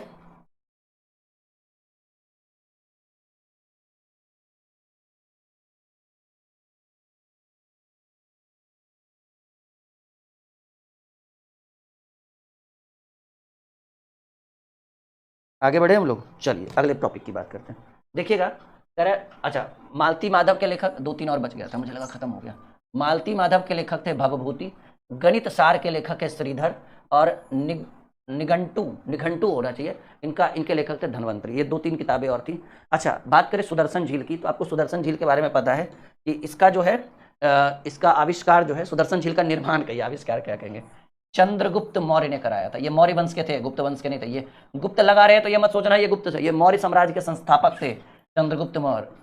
कौटिल्य और चाणक्य के शिष्य थे चंद्रगुप्त मौर्य। मौर्य साम्राज्य में ही सुदर्शन झील का निर्माण हुआ था। सुदर्शन झील कहाँ है बाबू? गुजरात में। गुजरात में स्थित सुदर्शन झील का निर्माण चंद्रगुप्त मौर्य ने किया था। और चंद्रगुप्त मौर्य ने इसका निर्माण, देखिए ना दिया हुआ है सुदर्शन झील, पहले राजा थे चंद्रगुप्त मौर्य, उन्होंने निर्माण कराया था। और उस समय राज्यपाल थे वो पुष्यमित्र वैश्य थे राज्यपाल। चंद्रगुप्त मौर्य के बाद उनका बेटा आया, नहीं पोता, बेटा तो बिंदुसार था, उनका पोता अशोक। अशोक ने जीर्णोद्वार कराया। जीर्णोद्वार का मतलब होता है पुनर्निर्माण कह लीजिए या मरम्मत कह लीजिए या डेंटिंग पेंटिंग कह लीजिए। ठीक है, जैसे मान लीजिए हमारे पिताजी मकान बनाकर जाएंगे, ठीक है, भविष्य में, या मान लीजिए हमारे दादाजी अभी नहीं रहे कुछ दिन पहले, तो उन्होंने जो भी हम लोगों के लिए किया वो बहुत है, मतलब बिलीव नहीं करोगे कि वो हमारे आदर्श थे, है और पूरी जिंदगी रहेंगे, वो हमारे दिल में हमेशा रहेंगे। ठीक है, तो उन्होंने जो कर दिया हम लोगों के लिए आप कभी सोच भी नहीं सकते हो। तो मान लीजिए उनकी बनाई हुई चीज़ों को अगर हम उसको दोबारा मॉडिफाई करते हैं तो वो होता है जीर्णोद्वार करना, पुनर्निर्माण करना। तो अशोक के बाद आए रुद्रदामन, यही शकों का सबसे प्रतापी राजा। ठीक है, ये मौर्य वंश से थे, ये भी मौर्य वंश से थे, ये शकों का सबसे प्रतापी राजा था। ठीक है, और ये स्कंदगुप्त, ये गुप्त वंश से आएंगे। देखिए सुदर्शन झील में 4 वंश का काम हुआ, नहीं 3 का। मौर्य के 2 लोग थे, चंद्रगुप्त मौर्य, अशोक, और शकों का सबसे प्रतापी राजा रुद्रदामन प्रथम भी लिख सकते हैं आप, या रुद्रदामन भी लिख सकते हैं। इन्होंने भी जीर्णोद्वार कराया, मतलब मरम्मत करवाई। और ये इंपॉर्टेंट नहीं है। उसके बाद गुप्त वंश के एक राजा आया स्कंदगुप्त, पढ़ा होगा आपने आज स्कंदगुप्त के बारे में, नहीं कल पढ़ाए थे। इन्होंने भी सुदर्शन झील का पुनर्निर्माण जीर्णोद्वार करवाया। ठीक है, तो फाइनली कल से जो हम पढ़ेंगे, कल से हम प्रवेश करेंगे साउथ इंडिया में, दक्षिण भारत, चोल वंश, पांडव वंश, चेर वंश, चालुक्य वंश, राष्ट्रकूट वंश, ये पूरा। ठीक है, तो कल से जो है हम पढ़ेंगे संगम काल, और संगम काल में सबसे पहले क्या पढ़ेंगे? हाँ, चोर, चेर, पांड्य। ठीक है, तो कल से अब हमारा, यानी अब हम लगभग में देखिए कितना ये 12वां चैप्टर है, टोटल हमको 14 से 15 चैप्टर पढ़ना है एंशिएंट हिस्ट्री में। मतलब मिला जुलाकर 7-8 क्लास और ले लीजिए, 6-7 क्लास और, उसके बाद हम एंशिएंट हिस्ट्री को अलविदा कर देंगे। मतलब मिला जुलाकर टोटल 25 क्लास, 17, 18, 20 क्लास हुआ होगा आपका, 7-8 क्लास और 27-28 क्लास में हम एंशिएंट हिस्ट्री पूरा पढ़ लेंगे। उसके बाद रिवीजन का तो अलग 10-15 क्लास लगेगा, तब जाकर एंशिएंट हिस्ट्री खत्म होगा। और उम्मीद है कि वैसे चाहते तो हम गुप्त साम्राज्य को एक ही क्लास में खत्म कर देते, लेकिन हम क्या किए, राजा को एक क्लास में रहने दिए, उनसे संबंधित जो व्यवस्था थी उसको अलग क्लास में कर दिए। ये आपके लिए स्पेशल रहा। तो कल से हम लोग दक्षिण भारत में प्रवेश करेंगे, साउथ इंडिया में, ठीक है। और साउथ इंडिया को समझना बहुत परेशानी वाली बात है, तो कल थोड़ा आइएगा तो एकदम माइंड को फ्रेश करके आइएगा 3 बजे से, ठीक है। क्योंकि साउथ इंडिया में कंफ्यूज हो जाएगा, एगो एन्ने से आया, एगो एन्ने से आया, एगो एन्ने से आया, एगो एन्ने से आया, सब एकदम खिचड़ी घर में पकाए हैं। साग है तो वो डाल दो, सब्जी है तो वो डाल दो, नमक है तो डाल दो, हल्दी डाल दो, धनिया पुदीना चटनी सब डाल के 3-4 सीटी मारा दो। सेम है वही साउथ इंडिया। जो अच्छे से समझ गया उसके लिए कुछ नहीं है, और जो अच्छे से नहीं समझा उसके लिए कपार का दर्द है साउथ इंडिया। तो अगर आप कल से दक्षिण भारत पढ़ना चाहते हैं तो एकदम कमर कस के आइएगा बढ़िया से एकदम, ठीक है, टाइट होकर, तब आपको पढ़ेंगे। Okay, bye bye, take care, चलो।